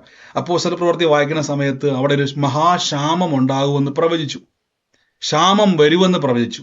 അതുകൊണ്ട് എന്ത് ചെയ്തു? അവരൊരു കരുതൽ എടുത്തു വെച്ചു. അവർ കരുതി വെച്ചു. ക്ഷാമം വന്നപ്പോൾ എന്ത് ചെയ്തു? അതിനെ ഓവർകം ചെയ്തു. കണ്ടോ? അപ്പൊ ഒരു പ്രവാചകൻ ഉണ്ടായിരുന്നുകൊണ്ട് എന്ത് മനസ്സിലായി? അല്ലെങ്കിൽ എന്ത് ചെയ്തേനെ? ക്ഷാമകാലത്ത് അവരും പട്ടിണി കിടന്നേനെ, അവരും വെള്ളമില്ലാതെ അവരും എന്ത് ചെയ്തേനെ? അവസാനിച്ചേനെ. പക്ഷെ അവർക്ക് പെട്ടെന്ന് പരിശുദ്ധാത്മാവ് ഇടപെട്ടു. ക്ഷാമം, നിങ്ങൾ വായിച്ചാൽ മതി ആ വാക്യം, ക്ഷാമം വരുമെന്ന് പ്രവചിച്ചു. അതുകൊണ്ട് അവർ തയ്യാറെടുപ്പ് നടത്തി. അപ്പൊ നമുക്ക് പലതും തമ്പുരാൻ വെളിപ്പെടുത്തും. മുന്നോട്ട് പല കാര്യങ്ങൾ വെളിപ്പെടുത്തും, പല കാര്യങ്ങളെ തമ്പുരാൻ നമുക്ക് മനസ്സിലാക്കി തരും. അപ്പൊ അതിലേക്കൊക്കെ നിങ്ങൾക്ക് വരും. ഞാൻ പറഞ്ഞില്ല, എല്ലാം കൂടി ഇനി കുഴഞ്ഞു മറിഞ്ഞ് പറയാൻ പറ്റിയ നിങ്ങൾക്ക് ആഗ്രഹമുള്ളവർക്ക് മാത്രമേ മുന്നോട്ട് നമുക്കിനി ഞാൻ സംസാരിക്കാൻ ആഗ്രഹിക്കുന്നു. ആഗ്രഹം നിങ്ങൾക്ക് ഉണ്ടില്ലെന്നല്ല ഞാൻ പറഞ്ഞത്. ഓരോ സ്റ്റെപ്പ് ബൈ ആയിട്ട് പറഞ്ഞിട്ടേ കാര്യമുള്ളൂ.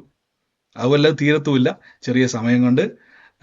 മറ്റാർക്കെങ്കിലും ക്വസ്റ്റ്യൻ ഉണ്ടോ? നിങ്ങൾ പെട്ടെന്ന് ചോദിച്ചു. പറഞ്ഞു. എന്റെ പേര് സ്മിത സുഭാഷ് എന്നാണ്. ഞാൻ കൊല്ലത്ത് നമ്മുടെ മീറ്റിങ്ങിന് വന്നായിരുന്നു.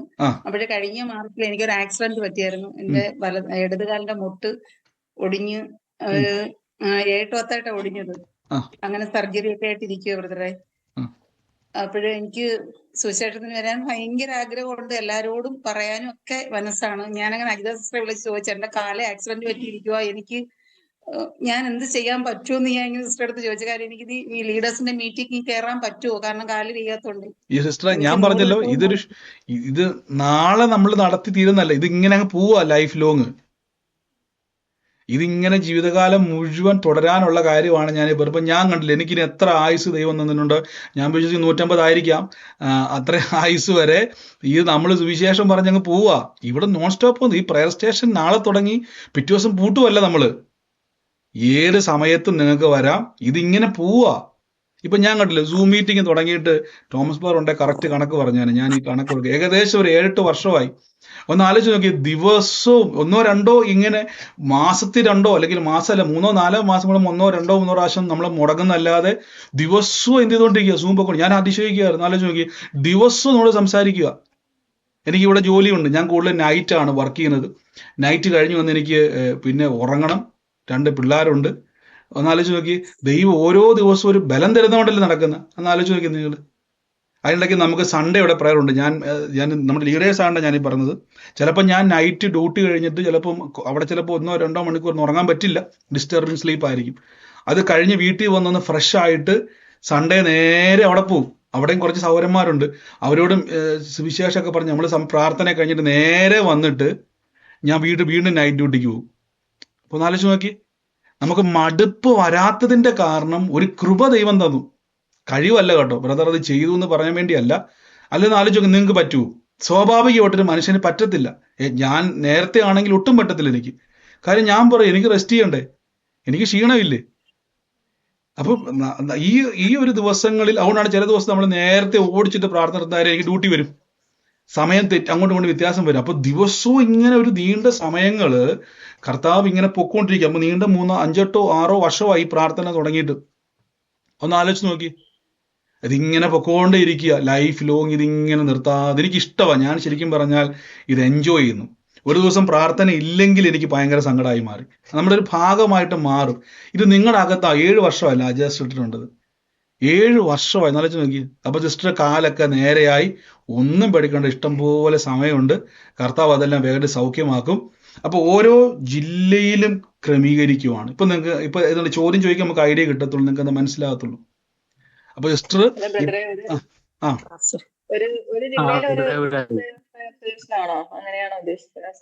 നമ്മുടെ ഇപ്പൊ ഞാൻ പറഞ്ഞ ലിസ്റ്റർ ഓരോ എനിക്ക് എല്ലാ ജില്ലയിലും 100 വന്നാലും നമുക്ക് കുഴപ്പമൊന്നുമില്ല. നമ്മുടെ ലക്ഷ്യം മനസ്സിലായി, എനിക്ക് മനസ്സിലായി. അതാണ് ഞാൻ പറഞ്ഞു വരുന്നത് സിസ്റ്ററെ. ഇപ്പം തൃപ്പൂണിത്തറ എന്ന് പറയും, അല്ലെങ്കിൽ പിറവോ എന്ന് പറയുമ്പോൾ വേറെ ജില്ല കുറച്ച് വ്യത്യാസം. എറണാകുളം ജില്ലയാണെങ്കിലും നമുക്ക് വ്യത്യാസം വന്നല്ലോ. അപ്പൊ നമ്മൾ അവിടെ ഒരു സംഭവം ക്രമീകരിക്കുമ്പോൾ, നിങ്ങൾ അവിടെ ഇരുന്ന് പ്രാർത്ഥിക്കാൻ വേണ്ടി ക്രമീകരിക്കുമ്പോൾ നിങ്ങൾക്ക് ചിലപ്പോൾ അത്രയും ദൂരം വരാൻ പറ്റത്തില്ല ബ്രദർ. എനിക്ക് ഇപ്പൊ എറണാകുളത്തുനിന്ന് ഉദാഹരണം പറഞ്ഞ പിറവത്തുനിന്ന് എറണാകുളം വരാൻ പറ്റത്തില്ല. അപ്പൊ നിങ്ങൾക്ക് അവിടെ പിറവത്ത് വേണം. അപ്പൊ പിറവത്ത് നിങ്ങൾ മോനോട്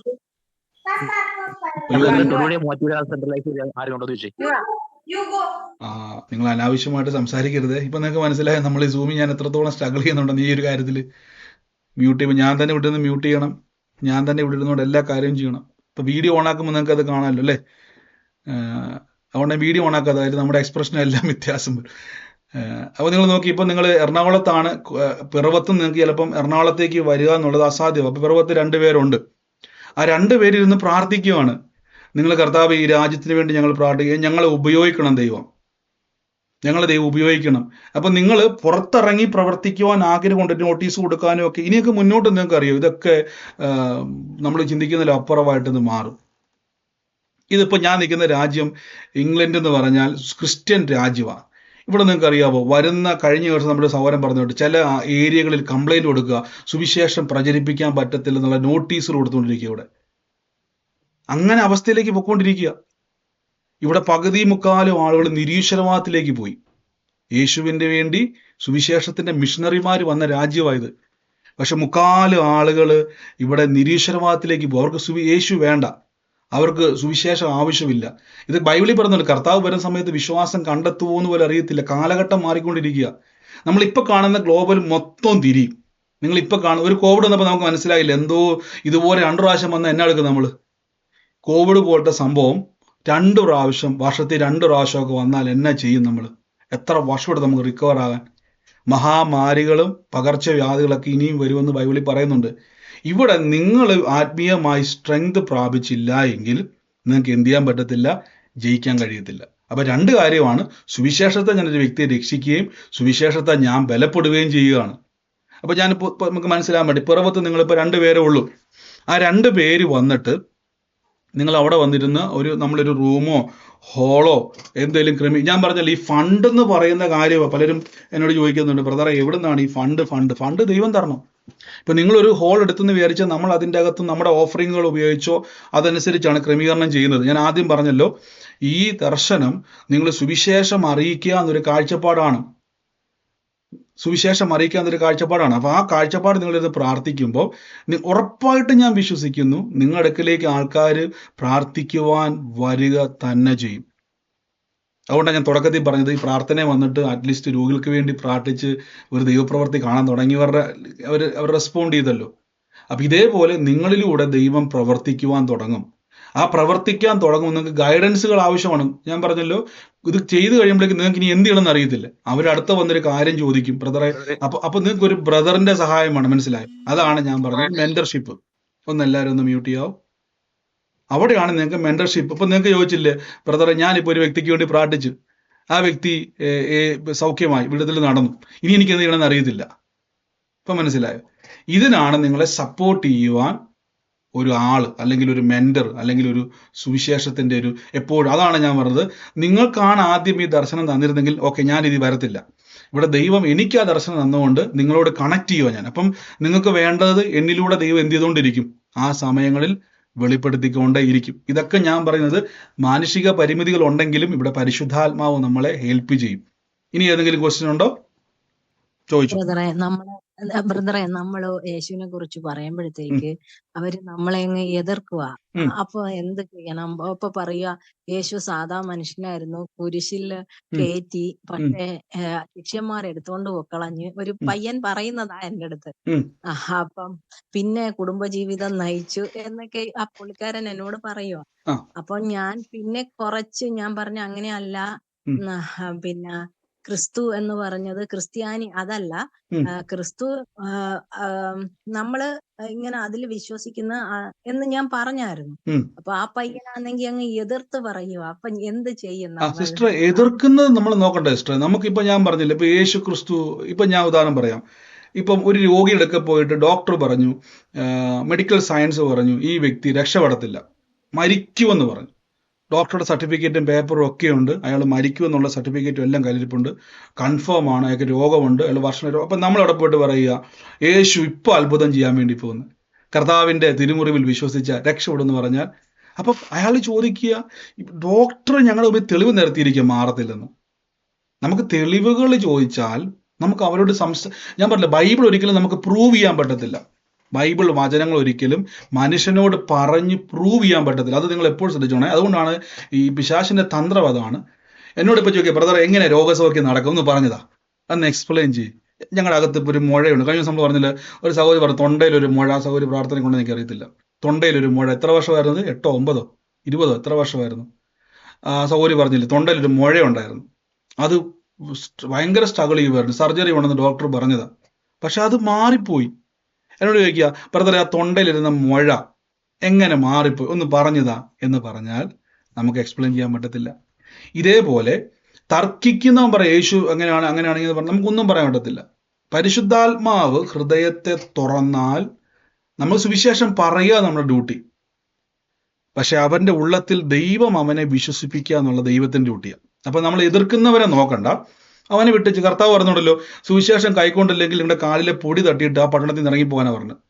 നമ്മളൊന്നും പറയാൻ പറ്റത്തില്ല. നിങ്ങൾ ഒരിക്കലും തെളിയിക്കാൻ പോകരുത്. അതാണ് ആൾക്കാർക്ക് ഒത്തിരി മിക്ക സുവിശേഷകരും നിരീശ്വരവാദത്തിലേക്കും അവര് പോകാൻ കാരണം തെളിയിക്കാൻ നടന്നു. യേശുവിനെ തെളിയിക്കാൻ പറ്റത്തില്ല. കാര്യം നമുക്ക് എങ്ങനെ പറഞ്ഞ് മനസ്സിലാക്കും യേശു മരിച്ച ആൾ ഇപ്പോഴും ജീവനോടുണ്ടെന്ന് എങ്ങനെ മനസ്സിലാക്കും? അത് ദൈവം അവൻ്റെ ഉള്ളത്തിൽ വിശ്വാസം കൊടുക്കണം.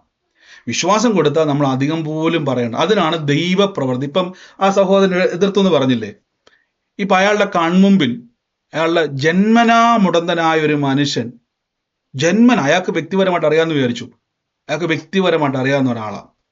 ആ മനുഷ്യനെ ഇപ്പൊ പറഞ്ഞ സഹോദരി പോയി കൈവച്ച് പ്രാർത്ഥിച്ച് അയാൾ ചാടി എണീറ്റാൽ ഇത്രയും നേരം ക്വസ്റ്റ്യൻ ചോദിച്ച പുള്ളി യേശുവിലേക്ക് വരുവോ ഇല്ലയോ? പറ. പിന്നെ നമ്മൾ വല്ല എക്സ്പ്ലെയിൻ ചെയ്യണോ? വേണ്ട. ഇതാണ് സുവിശേഷം. നമ്മൾ പറഞ്ഞ് മനസ്സിലാക്കുവല്ല, കാണിച്ചു കൊടുക്കുന്ന സുവിശേഷം. ഇങ്ങനെ വേണം നമ്മൾ ചിന്തിക്കാൻ. നമ്മുടെ മൈൻഡ് മൊത്തവും സുവിശേഷം എന്ന് പറഞ്ഞ് ഇങ്ങനെ ആയിരിക്കണം. അവിടെ അടുത്ത് പോയി കൺവിൻസ് ചെയ്യുക എന്നുള്ളത് മാറ്റിയിട്ട് പ്രവൃത്തിയിലൂടെ വെളിപ്പെടണം.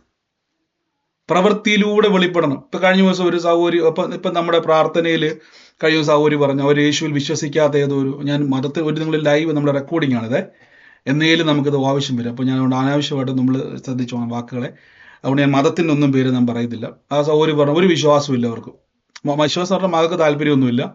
ഈ ആൻറ്റി ആരോ കൊടുത്ത ലിങ്കിൽ കയറിയിരിക്കുക. നമ്മുടെ കഴിഞ്ഞ സാക്ഷ്യം പറഞ്ഞ അത് പറഞ്ഞുകൊണ്ടിരുന്ന സമയത്ത് ആ മോളുടെ പേരും അവളുടെ കുറെ വിഷയങ്ങളും അവരുടെ വീടിൻ്റെ അകത്തിരുന്ന പല കാര്യങ്ങളെയും സൂമിൽ വെളിപ്പെട്ടു.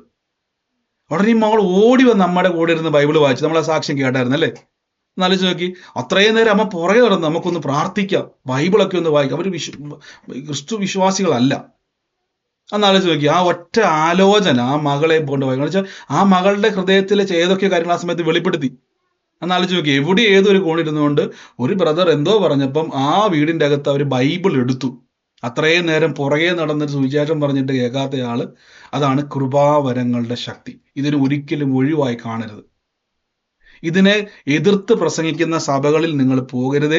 അത് നിങ്ങൾക്ക് പരിശുദ്ധാത്മാവിനെ ദുഃഖിപ്പിക്കുന്നവരാണ്. അവിടെ ചിലപ്പോൾ നിങ്ങൾ കാണുന്ന പോലെ യേശുവിൻ്റെ പ്രസംഗമൊക്കെ ഉണ്ടായിരിക്കും. പക്ഷെ സൂക്ഷിക്കണം. അവിടെ ഒരു സമയത്ത് നിങ്ങൾ എന്ത് ചെയ്യും?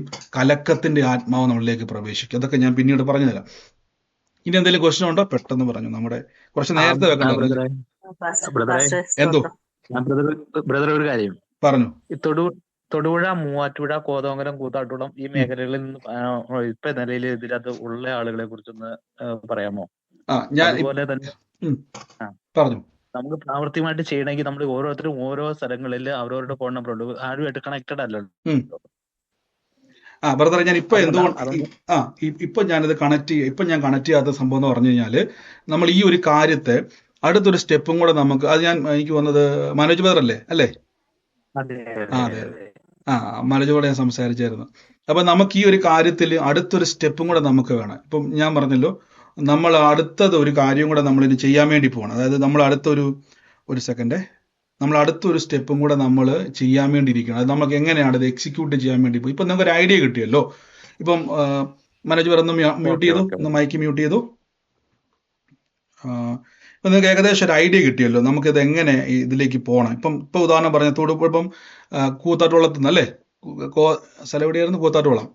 അവിടുന്ന് തൊടുപുഴ ഇങ്ങനെ കുറെ സ്ഥലമുണ്ട്. അപ്പൊ ഈ ആൾക്കാർക്ക് ഈ പ്രാർത്ഥിക്കാൻ വേണ്ടി വരുന്ന ആളുകൾ, നിങ്ങൾക്ക് എന്ത് വിഷയങ്ങളോ വിഷമോ ഉണ്ടെങ്കിലും മറ്റുള്ളവർക്ക് വേണ്ടി പ്രാർത്ഥിച്ചാൽ നിങ്ങളുടെ ഉള്ളത്തിൽ സമാധാനം വരും. എൻ്റെ അനുഭവം കൊണ്ട് ഞാൻ പറയാം. നിങ്ങൾ സുവിശേഷം പറയാൻ തുടങ്ങിയാൽ വലിയൊരു സമാധാനം. ഞാൻ വലിയ 100,000 വിഷയത്തിൻ്റെ അകത്ത് ഇരിക്കുമ്പോഴും എനിക്ക് ഫോൺ എടുക്കാൻ തോന്നാത്തപ്പോഴും ഇങ്ങനെ പ്രയർ റിക്വസ്റ്റ് വരും. പക്ഷെ അവർക്ക് വേണ്ടി ഒന്ന് പ്രാർത്ഥിക്കുമ്പോൾ നമുക്ക് ലഭിക്കുന്ന ഒരു മനസമാധാനമുണ്ട്. ദൈവം തരുന്നത്. അപ്പൊ എനിക്ക് സമാധാനമില്ല, ഞാനും തന്നെ പ്രാർത്ഥിക്കുന്നു പറഞ്ഞ് മാറിയിരുന്ന് അത് കിട്ടത്തില്ല. ഇപ്പൊ മനോജ് പറഞ്ഞ പോലെ പിറവത്തുള്ള ഒരാള് അല്ലെങ്കിൽ കൂതറകുളത്തുള്ള ഒരാള് തൊടുപുഴയെ വരിക എന്നുള്ളത് ബുദ്ധിമുട്ടാണെന്ന് എനിക്കറിയാം. ദൂരെ കൂടുതലുണ്ട്. പക്ഷെ ആഴ്ചയിൽ ഒരു ദിവസം നിങ്ങൾ അവിടെ കൂടി വരുന്നു. നിങ്ങൾക്ക് ചിലപ്പം ഒരു പ്രയർ റിക്വസ്റ്റ് വന്നില്ലെന്ന് വിചാരിക്കട്ടെ, നിങ്ങൾ അവിടെ ഇരുന്നുകൊണ്ട് പ്രാർത്ഥിക്കുന്നു. അന്യഭാഷ വരം നിങ്ങൾ പ്രാപിക്കണം, ദൈവം തരും കേട്ടോ. ഏറ്റവും ഭയങ്കര പവർഫുൾ ആയിട്ടുള്ള ഒരു പ്രാർത്ഥനയാണ് അന്യഭാഷ പ്രാർത്ഥന. നിങ്ങളുടെ ലെവല് മാറ്റും, നിങ്ങളുടെ ചിന്തക ശേഷികളെ മാറ്റും, നിങ്ങളുടെ തലങ്ങൾക്കകത്തും എല്ലാം ചേഞ്ച്. അത് നിങ്ങൾ മസ്റ്റായിട്ടും പ്രാർത്ഥിക്കണം, ദൈവം തരും. അതിനുവേണ്ടി ഞാൻ നിങ്ങളെ എൻകറേജ് ചെയ്യും. അത് എത്ര രീതിയിൽ നിങ്ങളെ ബൂസ്റ്റ് ചെയ്യും. അത് തുടങ്ങിയാൽ പിന്നെ നിങ്ങൾക്കകത്ത് ആത്മമണ്ഡലങ്ങളൊക്കെ തുറക്കും. നമുക്ക് സ്പിരിച്വൽ മേഖലകൾ തുറന്നു വരും. ദൂതന്മാരെ കാണാൻ വേണ്ടി പറ്റും. നിങ്ങൾ കാണാത്ത കാഴ്ചകൾ കുറച്ചും കൂടെ സ്പീഡാവും. നിങ്ങൾ കാര്യങ്ങളൊക്കെ വ്യക്തമായിട്ട് വരും. അപ്പോൾ ഇപ്പം മനോജ് പറ ചോദിച്ച പോലെ തന്നെ നിങ്ങളിപ്പോൾ ഒരു സ്ഥലത്ത് കൂടുന്നു, തൊടുപുഴയിലേക്ക് വരാം, എല്ലാവരും കൂടെ തൊടുപുഴ വരുന്നു. അപ്പോൾ അവർ പ്രാർത്ഥിക്കുന്നു. അവിടെ ഇരുന്നുകൊണ്ട് നിങ്ങൾ സുവിശേഷത്തിന് വേണ്ടി കർത്താവ് ഈ ദേശത്തെ ഞങ്ങൾ അനുഗ്രഹിക്കുന്നു, വചനം പറഞ്ഞ് പ്രാർത്ഥിക്കുന്നു, കുറച്ചു നേരം പാട്ടൊക്കെ പാടി ഒന്ന് ആരാധിക്കുന്നു. അപ്പോൾ അവിടെ നിങ്ങൾ ആരോടെങ്കിലും സുവിശേഷം പറയുവാൻ അവസരം കിട്ടിയാൽ പറയണം. അവരോട് എന്തെങ്കിലും പ്രാർത്ഥന റിക്വസ്റ്റ് ഉണ്ടെങ്കിൽ നമുക്ക് ഒരുമിച്ച് പ്രാർത്ഥിക്കാം. ദൈവം അത്ഭുതം ചെയ്യും. ദൈവം നിങ്ങൾക്ക് വേണ്ടി പ്രവർത്തിക്കും. നിങ്ങൾ മാക്സിമം സുവിശേഷം പറയുകയും അവർക്ക് വേണ്ടി ഒരു വാക്ക് ഞാനൊന്ന് പ്രാർത്ഥിച്ചോട്ടെ എന്ന് ചോദിച്ചോണം. എൻ്റെ ഡ്യൂട്ടി, നിങ്ങളുടെ ഡ്യൂട്ടി നടത്തുന്നത്. നിങ്ങൾ വേലക്കാരാണ്, ഇത് മറക്കരുത്.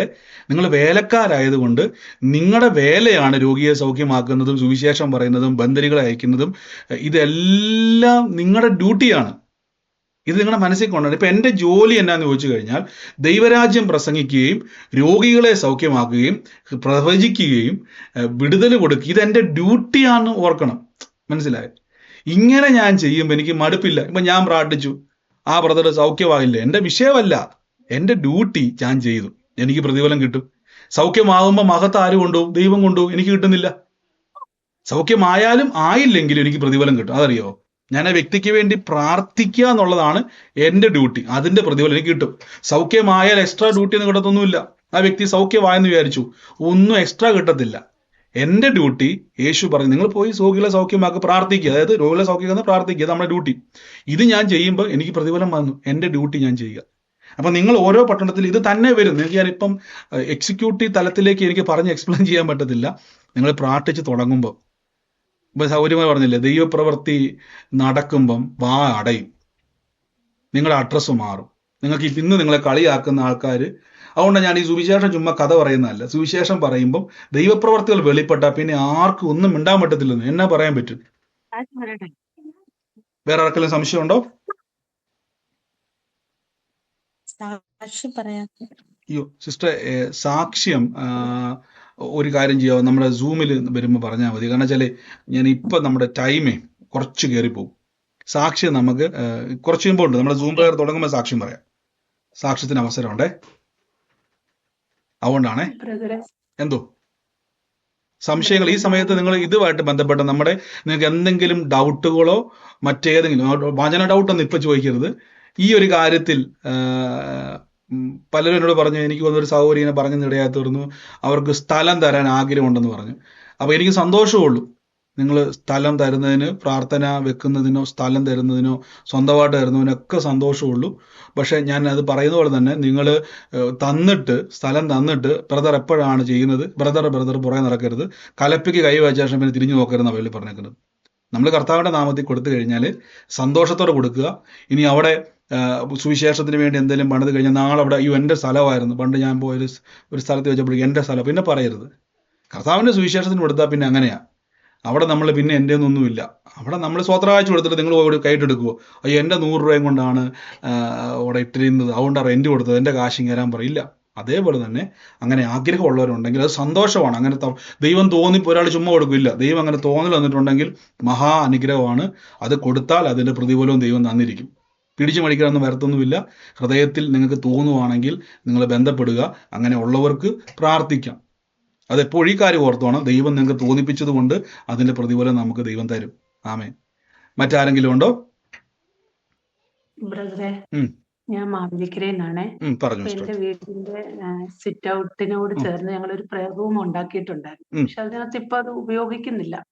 അപ്പൊ എനിക്ക് ആഗ്രഹമുണ്ട് ബ്രദറെ, കാരണം ബ്രദർ അത് പറഞ്ഞ സമയം മുതൽ എന്റെ ഹൃദയത്തിൽ വന്ന ഒരു ആഗ്രഹം ആ മുറി പ്രയറിനായിട്ട് അങ്ങനെ തുറന്നു കൊടുക്കാൻ.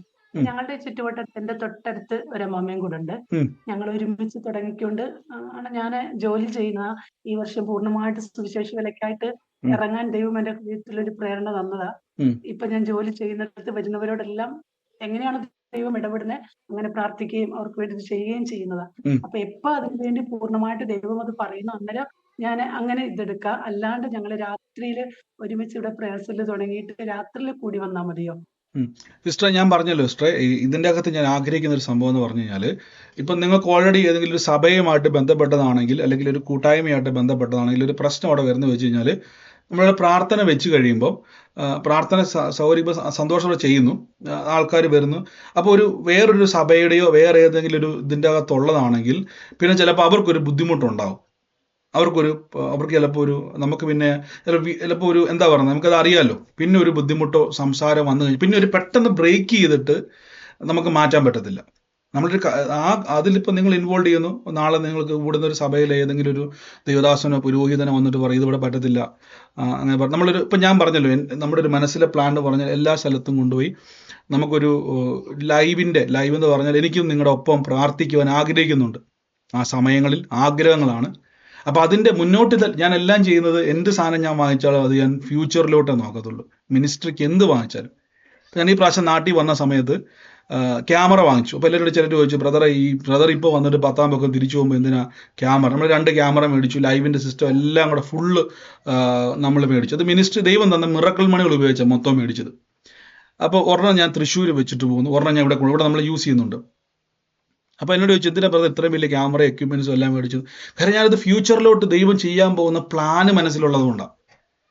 എറണാകുളത്തെയോ കൊല്ലത്തെയോ മീറ്റിംഗ് മാത്രം കണ്ടുകൊണ്ട് മേടിക്കുകയും ആവശ്യം പുറത്ത് കൊടുത്താൽ മതിയോ? ലൈവ് വരുന്ന ആൾക്കാർക്ക് പുറത്ത് കൊടുത്താൽ ഫ്രീ ആയിട്ട് പോകും. ഞാനിതെല്ലാം ചുമന്നുകൊണ്ടാണ് വന്നത് ഇങ്ങോട്ട്. തിരിച്ചിരി വരുമ്പോൾ ഇതെല്ലാം ആയിട്ട് ഞാൻ വരണം. പകരം സാധനങ്ങൾ മുഴുവൻ ഇവിടെയുണ്ട്, ഇതെല്ലാം തിരിച്ച് അങ്ങോട്ട് കൊണ്ടുവരണം. അപ്പോൾ നമ്മളൊരു കാര്യം ചെയ്യുമ്പം അത് ഫ്യൂച്ചർ കാണുക. വലിയ കാര്യം ദൈവം ചെയ്യാൻ വേണ്ടി പോകും. ഞാൻ പറഞ്ഞല്ലോ, നിങ്ങൾ ചിലപ്പോൾ ഏതെങ്കിലും സഭയിൽ പോകുന്ന വ്യക്തി ആയിരിക്കാം, സഭയുടെ ഏതെങ്കിലും പുറകിൽ നിങ്ങളിത് ആരാധിച്ച് അങ്ങനെ പോകുന്ന വ്യക്തി. അതല്ല ഞാൻ പറയുന്നത്. നിങ്ങൾ ഉപയോഗിക്കപ്പെട്ടേ പറ്റത്തുള്ളൂ. ഇതാണ് ദർശനം. നിങ്ങളെ ശ്രദ്ധിച്ചു, നമ്മുടെ പ്രാർത്ഥനയിൽ കൂടി വന്നിട്ട് നിങ്ങൾ സ്വന്തമായിട്ട് പ്രാർത്ഥിക്കാൻ പഠിച്ച എത്ര പേരുണ്ട്? സ്വന്തമായിട്ട് പ്രാർത്ഥിക്കാൻ പഠിച്ച് എത്ര പേരുണ്ട്? ഉറപ്പായിട്ടും പഠിച്ചു ബ്രദറെ. ഇതാണ്. ഇനി നിങ്ങൾ അനേകർക്ക് വേണ്ടി പ്രാർത്ഥിക്കാൻ നിങ്ങൾ പ്രാപ്തരായേ പറ്റത്തുള്ളൂ. ഇതാണ് ഈ ദർശനം. അപ്പൊ നിങ്ങൾക്ക് എന്തുകൊണ്ടാണ് ഈ കൂട്ടായ്മയായിട്ട് വ്യത്യസ്തത തോന്നാൻ കാര്യം എന്ന് വെച്ച് കഴിഞ്ഞാൽ, ഇത് ഈ വിളി അങ്ങനെ ആയതുകൊണ്ടാണ്. ഇവിടെ വന്ന് പെട്ടിട്ടുണ്ടെങ്കിൽ ഈ വിളി അങ്ങനെയാണ്, ഈ കൂട്ടായ്മയുടെ വിളി അങ്ങനെയാണ്. അപ്പൊ ഇതുമായിട്ട് ചേരുമ്പോൾ ഇങ്ങനെ നിങ്ങൾക്ക് മൂവ് ചെയ്യാനേ പറ്റത്തുള്ളൂ. അപ്പോൾ ഞാൻ പറഞ്ഞില്ല, അവിടെ നമുക്ക് വേറൊരാൾ വന്നിട്ട് അഭിപ്രായം പറയാൻ പറ്റില്ല. വേറൊരാൾ നമുക്ക് വന്നിട്ട്, ബ്രദർ എനിക്കിപ്പോൾ ബുദ്ധിമുട്ടാണ്, ഒരു സഭ സമ്മതിക്കുന്നില്ല. അതുകൊണ്ടാണ് ഞാൻ പലപ്പോഴും വീടുകളിലെ കൂട്ടായ്മകൾ പലരും ചോദിച്ചു വീട്ടിൽ ക്രമീകരിക്കാമെന്ന് പറഞ്ഞപ്പോൾ ഞാൻ അത് എതിർക്കാൻ കാരണം എന്ന് വെച്ച് കഴിഞ്ഞാൽ, നാളെ ഒരു പ്രശ്നം വന്നാൽ ബുദ്ധിമുട്ടാണ്. ചിലപ്പോൾ ഒരാൾ വിഷമിച്ച് സങ്കടപ്പെട്ട് ഓടി വന്ന് ചിലപ്പോൾ നിങ്ങളുടെ വീട്ടോട്ടായിരിക്കും, എനിക്ക് ഇവിടെ നിന്ന് പ്രാർത്ഥിക്കണം, ഞാൻ വല്ലാത്തൊരു സിറ്റുവേഷനില്ല. അപ്പോൾ വീടിൻ്റെ അന്തരീക്ഷം നമുക്കറിയാമല്ലോ. ഇപ്പം തന്നെ പിള്ളേരെ കരച്ചിലൊക്കെ ആക്കാം അല്ലേ? അപ്പോൾ ഇവിടെ വീടിൻ്റെ അന്തരീക്ഷം വ്യത്യാസമുണ്ട്. അപ്പോൾ നമുക്ക് ചിലപ്പോൾ ഒരാൾ പ്രാർത്ഥിക്കാൻ പറ്റുന്ന ഒരു അറ്റ്മോസ്ഫിയർ ആയിരിക്കത്തില്ല. ഒരാൾ ഓടി വന്നാൽ നമുക്ക് അതിൻ്റെ അകത്ത് ഇൻവോൾവ് ചെയ്യേണ്ടി വരും. അതുകൊണ്ട് ഞാൻ വീടുകളിലെ കൂട്ടായ്മകൾ ഞാൻ അതുകൊണ്ടാണ് വേണ്ട എന്ന് പറഞ്ഞത്. ഹോള് നമുക്ക് റിസ്ക്കാണ്. റിസ്ക്കാന്ന് വെച്ച് കഴിഞ്ഞാൽ നമുക്ക് അതിൻ്റെ എക്സ്പെൻസീവ് വരും, എക്സ്പെൻസ് ഉണ്ടാകും. ഒരു റൂം എടുക്കുക, ഇപ്പോൾ എറണാകുളം ടൗണിൽ ഒരു റൂം എടുക്കുക, കോട്ടയത്ത് ഒരു റൂം എടുക്കുക, അത് ഫുള്ള് നമ്മൾ എടുക്കുക എന്നാണ് ആശയം. ആഴ്ച വന്ന് മാറാൻ വേണ്ടിയല്ല. ഇനി എങ്ങനെയാണോ അതിൻ്റെ ക്രമീകരണങ്ങൾ അങ്ങനെ ചെയ്യാം. അപ്പോൾ അത് നോക്കുമ്പോൾ നമുക്ക് അതിൻ്റെ റിസ്ക് ഉണ്ട്. പക്ഷെ ഞാൻ പറഞ്ഞല്ലോ, ദൈവം പറഞ്ഞതുകൊണ്ട് നമ്മൾ റിസ്ക് എടുക്കും. സുവിശേഷത്തിന് വേണ്ടിയാണ്, അതുകൊണ്ട് ദൈവം റിസ്ക്. ഇന്ന് തുടങ്ങിയിട്ട് നാളെ നമുക്ക് സ്റ്റോപ്പ് ചെയ്യാനല്ല, ഇതൊരു ഫ്യൂച്ചറിലേക്ക് നമ്മൾ പോവാം. ഇതിൻ്റെ അകത്ത് ഞാൻ പറഞ്ഞില്ലേ, ദൈവത്തിൻ്റെ പ്രവർത്തികളെ കാണാൻ പറ്റും. നിങ്ങൾക്ക് തന്നെ ഇത് ഞാൻ പറയുന്നതിനേക്കാൾ നല്ലത് ദൈവപ്രവൃത്തി കാണുമ്പോൾ നിങ്ങൾക്ക് മനസ്സിൽ നിങ്ങളതിൽ എൻജോയ് ചെയ്യാൻ തുടങ്ങും. ആദ്യമൊക്കെ നിങ്ങൾക്ക് ചിലപ്പോൾ കുറച്ച് മടുപ്പും സങ്കടവും ഒക്കെ വന്നിരിക്കാം, എനിക്കറിയത്തില്ല. ഞാനത് കടന്നു പോകണ്ട ഞാൻ പറഞ്ഞത്. പക്ഷെ അത് എൻജോയ് ചെയ്യാൻ നമ്മൾ പഠിക്കണം. അത് കഴിയുമ്പോൾ നമുക്കൊരു ട്വിസ്റ്റ് ഉണ്ട്. ഇന്ന് നിങ്ങൾ ഈ കാണുന്ന പോലെ തന്നെ എനിക്കിപ്പോൾ ഏത് രാജ്യത്തോട്ടും പോകാൻ നമ്മുടെ കൂട്ടായ്മയിൽ തന്നെയുള്ള ആളുകൾ, വേറെ പുറത്തുനിന്നൊരു സഭയൊന്നുമല്ല, കൂട്ടായ്മയിൽ തന്നെ നമ്മുടെ ആൾക്കാരുണ്ട് ഏത് രാജ്യത്തും. ഏത് രാജ്യത്തും, ഇപ്പം മിഡിൽ ഈസ്റ്റ് ആയിക്കോട്ടെ, US ഇസ്രായേലിലായിക്കോട്ടെ, ഇറ്റലിയിലായിക്കോട്ടെ, ജർമ്മനിയിലായിക്കോട്ടെ, പോകാൻ പറ്റാത്ത സാഹചര്യമായതുകൊണ്ട് യാത്ര ചെയ്യാൻ ഇപ്പം എല്ലാം കൂടെ നമ്മൾ നിൽക്കുന്നുണ്ട്.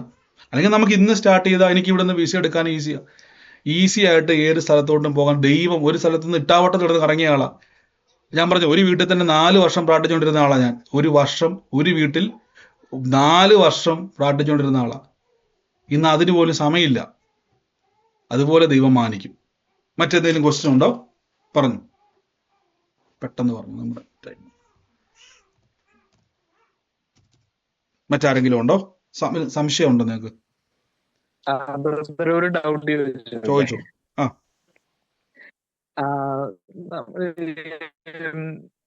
ശരിക്കും ഇതിന്റെ എന്താ പറയാ, AD 0 മുതല് 2025 വരെയാണല്ലോ നമ്മളിപ്പോ 2025 വർഷം മുമ്പ് നടന്ന ഒരു ആ രീതിയിലാണല്ലോ നമ്മൾ ഈ കർത്തൃമേശയൊക്കെ എടുക്കുമ്പോൾ സംസാരിക്കുന്നത്. പക്ഷെ അതിനകത്തൊരു മിസ്റ്റേക്ക് എനിക്ക് ഡൗട്ട് തോന്നിയത്, യേശു ജനിക്കുന്നത് 33.5 വർഷം അതാണല്ലോ എന്റെ 33.5 വർഷം ആകുമ്പോഴാണല്ലോ ആള് ഇതിലേക്ക് മാറുന്നേ.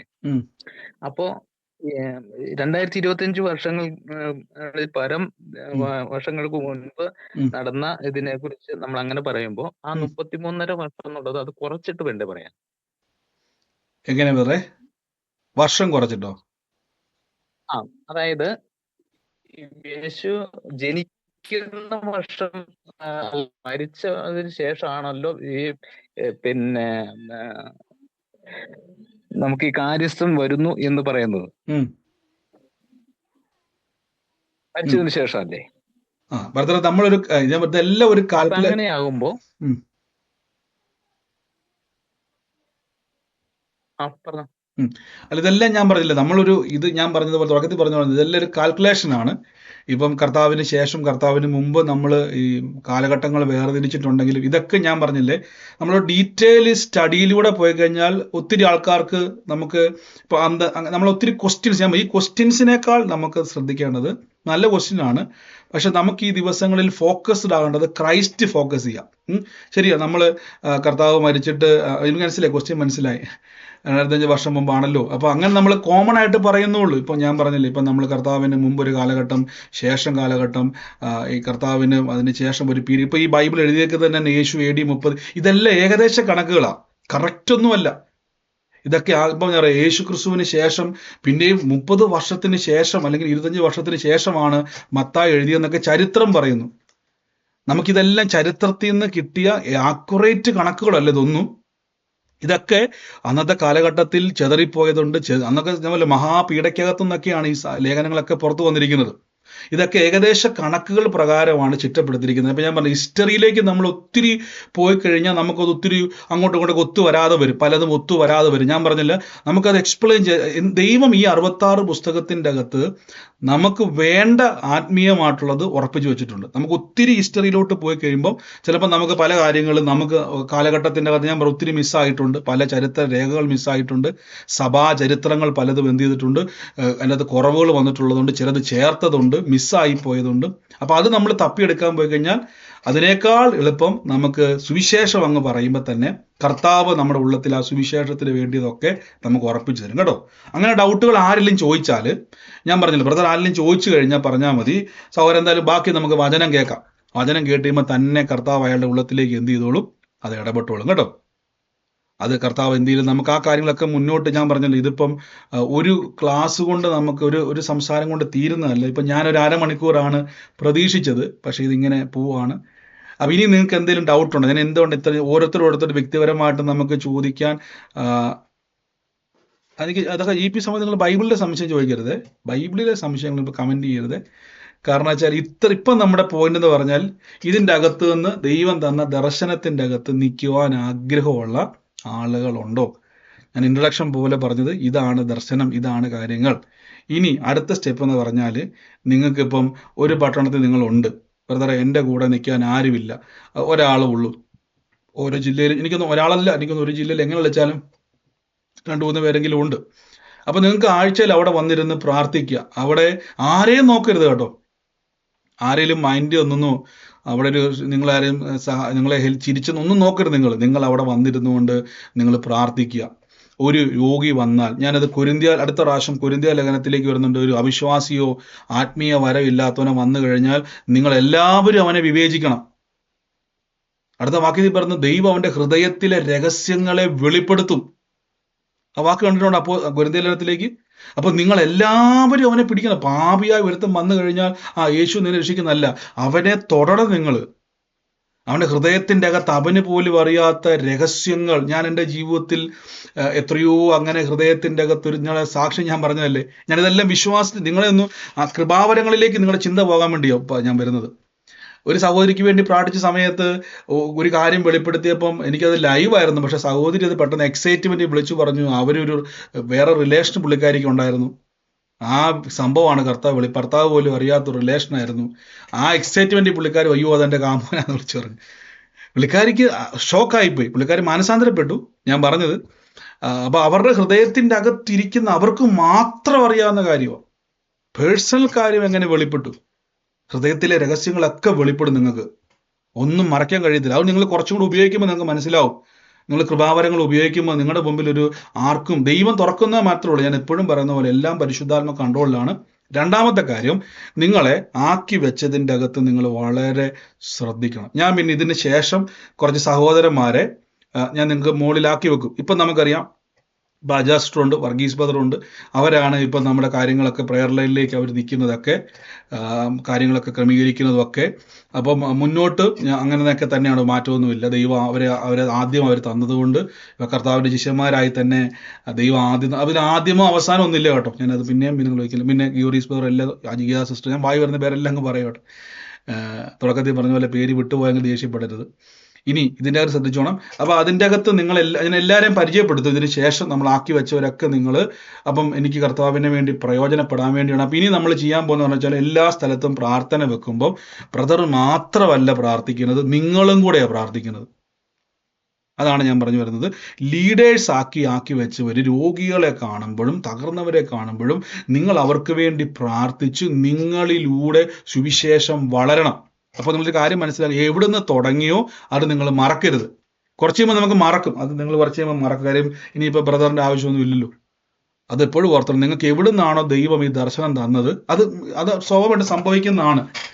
അത് വിശ്വാസ ജീവിതത്തിൽ സംഭവിക്കുമ്പോൾ നമ്മൾ എപ്പോഴും ഓർത്തോണം, തുടങ്ങിയോടത്തുനിന്ന് എപ്പോഴും കണക്ഷൻ ദൈവം വെച്ചേക്കും. അത് മാറത്തില്ല ദൈവത്തിന്. അത് കഴിയുമ്പോൾ നമുക്ക് തോന്നും കുറച്ച് കഴിയുമ്പം, അപ്പോൾ നമ്മൾ കുറേ പ്രാർത്ഥിച്ച് കഴിയുമ്പോഴേക്ക് പിശാചൻ നമ്മുടെ ഉള്ളിൽ നെഗളം കയറ്റും. നെഗളം കൊണ്ടുവരുമ്പോൾ കർത്താവ് തന്നെ പറഞ്ഞിട്ടുണ്ട്, അതുകൊണ്ടാണ് ആദ്യ ശിഷ്യന്മാരരുതെന്ന് കർത്താവ് ബൈബിളിൽ പറഞ്ഞിരിക്കുന്നത്. അപ്പോൾ നിങ്ങൾ എപ്പോഴും ഓർത്തോണം, ഞാനൊരു വ്യക്തി രോഗിയെ സൗഖ്യമാക്കുമ്പോൾ ദൈവം എന്തെങ്കിലും കൊണ്ടുവന്നതാണ് ആ വ്യക്തിനെ. ഇതൊരു തുടക്കം മാത്രമാണ്. ഇതിനുവേണ്ടി ദൈവം എന്നെ ഉപയോഗിച്ചു. അതിനുവേണ്ടി ദൈവം ഒരു ദർശനം തന്നു. ആ ദർശനത്തിൻ്റെ അകത്ത് ഞാൻ ഇങ്ങനെ മൂവ് ചെയ്യുന്നു. അപ്പം ഈ ദിവസങ്ങളിൽ നിങ്ങളുടെ ഏത് പട്ടണത്തിലാണോ, ഏത് സംസ്ഥാനത്താണോ, ഡൽഹിയിലോ ബോംബെയിലോ ബാംഗ്ലൂരോ ഏത് സംസ്ഥാനത്തായിക്കോട്ടെ, നിങ്ങളൊരു ക്രമീകരണം തുടങ്ങുക. അവിടെ ഇരുന്നുകൊണ്ട് നിങ്ങൾ അങ്ങോട്ട് പ്രയർ റിക്വസ്റ്റുകളൊക്കെ വന്നില്ലെങ്കിലും കുഴപ്പമൊന്നുമില്ല. ബ്രദറിന് വേണ്ടി പ്രാർത്ഥിക്കുക, നമ്മുടെ കൂട്ടായ്മയ്ക്ക് വേണ്ടി പ്രാർത്ഥിക്കുക, ആത്മാക്കൾ പുറത്തു വരണം, അതിനുവേണ്ടി പ്രവർത്തിക്കും. കഴിവതും സുവിശേഷം പറയണം. രോഗികളിലൊക്കെ എടുക്കപ്പോട്ട് നിങ്ങൾ വിസിറ്റ് ചെയ്യണം. അവർക്ക് വേണ്ടി കുടുംബത്തിലേക്ക് ഉണ്ടെങ്കിൽ ചെന്നിട്ട് അവർക്ക് വേണ്ടിയൊക്കെ ഒന്ന് പ്രാർത്ഥിക്കുക.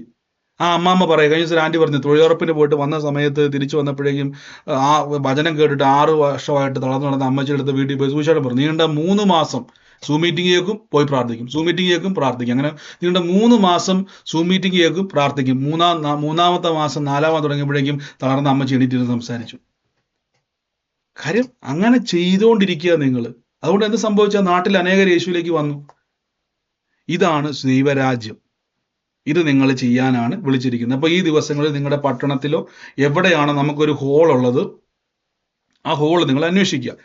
എങ്ങനെയുള്ള ഹോളാണെന്ന് ഞാൻ പറഞ്ഞുതരാം. നമുക്ക് സൗണ്ട് പ്രൂഫ് പോലെ ചെയ്യാൻ വേണ്ടി, അതായത് പ്രത്യേകിച്ച് നമ്മൾ ഈ പ്രാർത്ഥന വെക്കുമ്പം ചിലപ്പം ഇച്ചിരി ഓളിയൊക്കെ കൂടിയെന്നിരിക്കും. അന്യഭാഷയൊക്കെ ഉണ്ടെങ്കിൽ ഇച്ചിരി ഓളിയും കൂടിയെന്നിരിക്കും. അപ്പോൾ ആൾക്കാർക്ക് നമ്മുടെ തൊട്ടടുത്ത് റൂമുകളൊക്കെ ആണെങ്കിൽ ചിലപ്പോൾ അവർക്ക് ഡിസ്റ്റർബൻസ് ആകും. നമ്മൾ അവരെ പിശാചെന്ന് വിളിച്ചിട്ട് കാര്യമൊന്നുമില്ല. അവർക്ക് ജോലി ചെയ്യണം, സമാധാനത്തോടെയൊക്കെ അവർക്കും ജീവിക്കണം. നമ്മൾ ചിലപ്പോൾ ഹോളിയൊക്കെ കൂടിപ്പോവും. അതുകൊണ്ട് മാക്സിമം കഴിവെങ്കിൽ ഒരു ഹോൾ എടുക്കുമ്പോൾ ഒരു റൂം നിങ്ങൾ എടുക്കുവാണെങ്കിൽ നല്ലതാണ്. ആ റൂമിൻ്റെ ക്രമീകരണം എന്ന് പറഞ്ഞാൽ നമുക്കത് ഞാൻ പറഞ്ഞ എൻ്റെ ആഗ്രഹം മൊത്തം എല്ലായിടത്തും സ്വന്തമായിട്ട് വേണമെന്നാണ്. ദൈവം നടത്തട്ടെ എല്ലാ കാര്യങ്ങളും. എടുക്കുവാണെങ്കിൽ നമുക്ക് ഫുള്ള് ഹയർ ചെയ്യാൻ പറ്റുന്ന രീതിയിൽ, അതായത് അതൊന്ന് എടുത്തിടുവാണെങ്കിൽ നമുക്ക് ഏത് സമയത്ത് അവിടെ പ്രാർത്ഥന ക്രമീകരിക്കാം, നമ്മുടേതായിട്ടുള്ളൊരു സിസ്റ്റം അവിടെ വെക്കാം. ഒരു സ്ക്രീൻ അവിടെ വെക്കുന്നതെന്ന് വെച്ച് കഴിഞ്ഞാൽ എനിക്ക് അവിടെ ലൈവിൽ നമുക്ക് പ്രാർത്ഥിക്കാൻ പറ്റും. നമുക്ക് അവിടെ തന്നെ ഭാവിയിൽ ഒരു വചനത്തിൻ്റെ ക്ലാസ്സുകൾ അവിടെ ക്രമീകരിക്കാൻ പറ്റും. നിങ്ങൾക്ക് ഇപ്പോൾ പറയുക ബ്രദറെ 4 പേര് ഇപ്പം പ്രാർത്ഥിച്ച് അവർ വിടുതൽ കിട്ടി, അവരോട് എങ്ങനെ വചനം പറയാൻ എനിക്ക് അറിയത്തില്ല, അവരവിടെ കൂട്ടിക്കൊണ്ട് വാ. അവിടെ കൂട്ടിക്കൊണ്ട് വരുമ്പം അവിടെ നമുക്ക് അവരോട് വചനം പറയാനും അവർക്ക് വേണ്ടി പ്രാർത്ഥിക്കുവാനും, ചിലപ്പോൾ നിങ്ങൾക്ക് രോഗം സൗഖ്യം ഇപ്പം ബ്രദർ ചോദിച്ച പോലെ സംശയങ്ങൾ ആൾക്കാർ ചോദിക്കുമ്പോൾ നമ്മൾ എന്ത് ചെയ്യും? അത് നിങ്ങൾക്ക് വചനം ആവശ്യമാണ്. അവരോട് പറയാൻ അറിയത്തില്ലെങ്കിൽ വാ ഇങ്ങോട്ട് വാ നമുക്കൊന്ന് കുറച്ചേരം ഇരിക്കാം എന്ന് പറയുമ്പം അതിനുള്ള ഞാൻ ഈ ദൈവം അങ്ങനെ ഒരു കാഴ്ച കാണിച്ചുകൊണ്ടാണ് അത് ബേസ് ചെയ്ത് ഞാൻ സംസാരിക്കുന്നത് മുഴുവനും. ആ സ്ക്രീനിൻ്റെ കാര്യം പറയുന്നതല്ല. അപ്പോൾ അത് നമുക്ക് ഫിക്സ് ചെയ്ത് വെച്ചിട്ട് പിന്നെ ഇളക്കിക്കൊണ്ട് പോകാൻ പറ്റത്തില്ല അല്ലേ? ഇത് നാളെ സംഭവിക്കുമെങ്കിൽ നാളെ സംഭവിക്കും. അപ്പോൾ എല്ലാം ഒന്ന് റെഡിയാക്കി വെച്ച്, അപ്പം നിങ്ങളുടെ ഒരു വീടാകുമ്പോൾ കുഴപ്പമെന്ന് പറഞ്ഞു കഴിഞ്ഞാൽ നമ്മുടെ ഗസ്റ്റുകൾ വരും, കസിൻസ് വരും, പലരും വന്നും പോയി നിൽക്കും. അപ്പോൾ ഭയങ്കര ഇപ്പം നമ്മൾ ഇന്ന് വെള്ളിയാഴ്ച പ്രാർത്ഥന വെക്കുമ്പോഴേക്കും ആരെങ്കിലും വരാൻ തീരുമാനിച്ചു, പിന്നെ അത് മാറ്റേണ്ടി വരും പ്രയർ, നമുക്ക് പാസ് ചെയ്യാൻ പറ്റത്തില്ല. അപ്പോൾ ഒരു റൂം ഇതെടുക്കുവാണെങ്കിൽ അങ്ങനെ ചെയ്യാം. ഇനിയിപ്പോൾ നിങ്ങൾക്ക് ഡൗട്ട് ഉണ്ട്, സംശയം ഉണ്ട് ചോദിക്കണേ, പിന്നെ നിങ്ങൾ ഓർത്തുണ്ടെങ്കിൽ നമ്മൾ അടുത്ത ദിവസം വേറെ പ്രാർത്ഥന വെക്കുന്നുണ്ട്. പെട്ടെന്ന് പറഞ്ഞു സംശയമുള്ളവർ അടുത്ത്, അല്ലെങ്കിൽ അവരെല്ലാം ഇപ്പം എല്ലാവരും ജോയിൻ ചെയ്യാൻ തുടങ്ങും പയ്യെ പ്രാർത്ഥനയ്ക്ക്. വേറെ ഡൗട്ട് ഉണ്ടോ? എന്തെങ്കിലും സംശയമുണ്ടോ?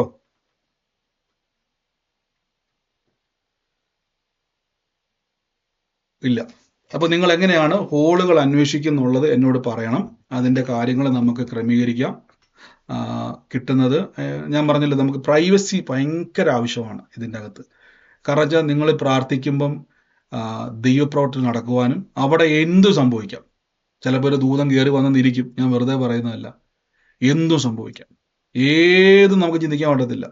ഞാൻ പറഞ്ഞല്ലോ, നിങ്ങൾക്ക് ദിവസവും നിങ്ങളിത് കാണുന്നതാണല്ലോ. നിങ്ങൾ ചിന്തിച്ച് നോക്കിയേ, നിങ്ങളിപ്പോൾ ബ്രദർ ഉപയോഗിക്കുന്ന പോലെ നിങ്ങളെ ദൈവം നാളെ പോലെ ഉപയോഗിച്ച് എന്തായി നിങ്ങൾ ചിന്തിക്കണം. നിങ്ങൾ എന്തു സംഭവിക്കാം.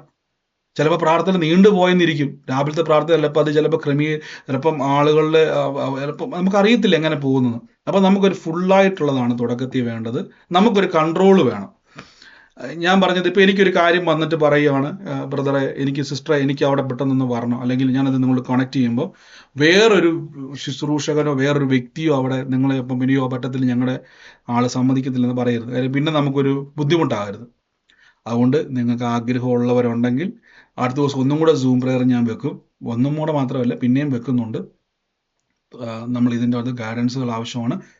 അപ്പം ഇപ്പോൾ ഒരു ജില്ല, ഇപ്പോൾ കോട്ടയത്താണെങ്കിൽ കോട്ടയത്ത് ഇപ്പം നമ്മളൊരു ഹോള് അന്വേഷിച്ചുകൊണ്ടിരിക്കുന്നു, എറണാകുളത്ത് അന്വേഷിച്ചുകൊണ്ടിരിക്കുന്നു, കണ്ണൂർ നിങ്ങൾക്ക് ആൾക്കാരുണ്ടെങ്കിൽ ഞാൻ പറഞ്ഞല്ലോ, നിങ്ങൾ ചിലപ്പം പല ബ്രദർമാരുടെ മീറ്റിങ്ങിൽ പോകുന്നവരായിരിക്കാം, ആ കൂട്ടത്തിൽ നിങ്ങൾ ബ്രദറിൻ്റെ മീറ്റിങ്ങിൽ വന്നതായിരിക്കാം. എനിക്ക് അങ്ങനെയുള്ളവരോട് സംസാരിക്കാനല്ല ഞാനിപ്പോൾ നിൽക്കുന്നത്. ബ്രദർ എനിക്ക് സുവിശേഷം ചെയ്യാൻ ആഗ്രഹമുണ്ട്, ബ്രദർ ഈ പറഞ്ഞ കാഴ്ചപ്പാട് എനിക്ക് സന്തോഷമുണ്ട്, അതിനൂടെ സപ്പോർട്ട് ചെയ്ത് നിൽക്കുവാൻ എനിക്ക് ആഗ്രഹമുണ്ട്. അങ്ങനെയുള്ളവരോട് ഞാൻ പറയുന്നു, നിങ്ങൾ ഓരോ പട്ടണത്തിലും പ്രയർ സ്റ്റേഷനുകൾ നമ്മൾ ആരംഭിക്കുന്നു. അവിടെ ബ്രദറിൻ്റെ ഇത് പോകിയാലല്ല, നിങ്ങളെ ദൈവം ഉപയോഗിക്കുവാനുള്ള ഒരു കീ അവിടെ നിങ്ങൾക്ക് വേണ്ട ഗൈഡൻസുകളെ തരുവാൻ ഞാൻ ആഗ്രഹിക്കുന്നു. അപ്പോൾ നിങ്ങൾ എവിടെയാണ്, ഇപ്പോൾ കോട്ടയത്ത് ഒരു ഹോള് നമ്മളിപ്പോൾ എടുത്തിട്ട് ഉദാഹരണമാണ്, ഒരു റൂം കിട്ടിയാൽ, ഒരു ഹോള് കിട്ടിയാൽ, ഇനി കറക്റ്റ് ടൗണിൽ വേണം നിർബന്ധമൊന്നുമില്ല. ടൗണിലൊക്കെ പോയി ചിലപ്പോൾ നമുക്ക് ഇത്രയും ഒത്തു കിട്ടാൻ സാധ്യതകൾ കുറവാണ്. കിട്ടിയാൽ സന്തോഷം. കുറച്ചും കൂടെ നമുക്ക് തിരക്കുകളൊന്നും കുറഞ്ഞ സ്ഥലത്താണെങ്കിലും കുഴപ്പമൊന്നുമില്ല. ഉൾപ്രദേശങ്ങളല്ലാതെ എല്ലാവർക്കും എത്തിച്ചേരാൻ പറ്റുന്ന ഒരു സ്ഥലം എടുത്തിട്ട് അവർക്ക് വരാനോ പോകാനോ ഒക്കെ സൗകര്യം ഉണ്ടെങ്കിൽ നമുക്കവിടെ ഒരു പ്രയർ സ്റ്റാർട്ട് ചെയ്യണം. അതൊരു പ്രയർ സ്റ്റേഷനായിട്ട് മാറുന്നു. അവിടുന്ന് നമുക്ക് ആൾക്കാരുടെ സുവിശേഷം പറയുവാനും അവിടെ നമുക്ക് ഇപ്പം ഞാൻ പറയാം, എല്ലായിടത്തും ഒരേപോലെ നാളെ പൊങ്ങി വരിക എന്നുള്ള ആശയം നമ്മൾ പ്രാർത്ഥിച്ചുകൊണ്ടിരിക്കുക.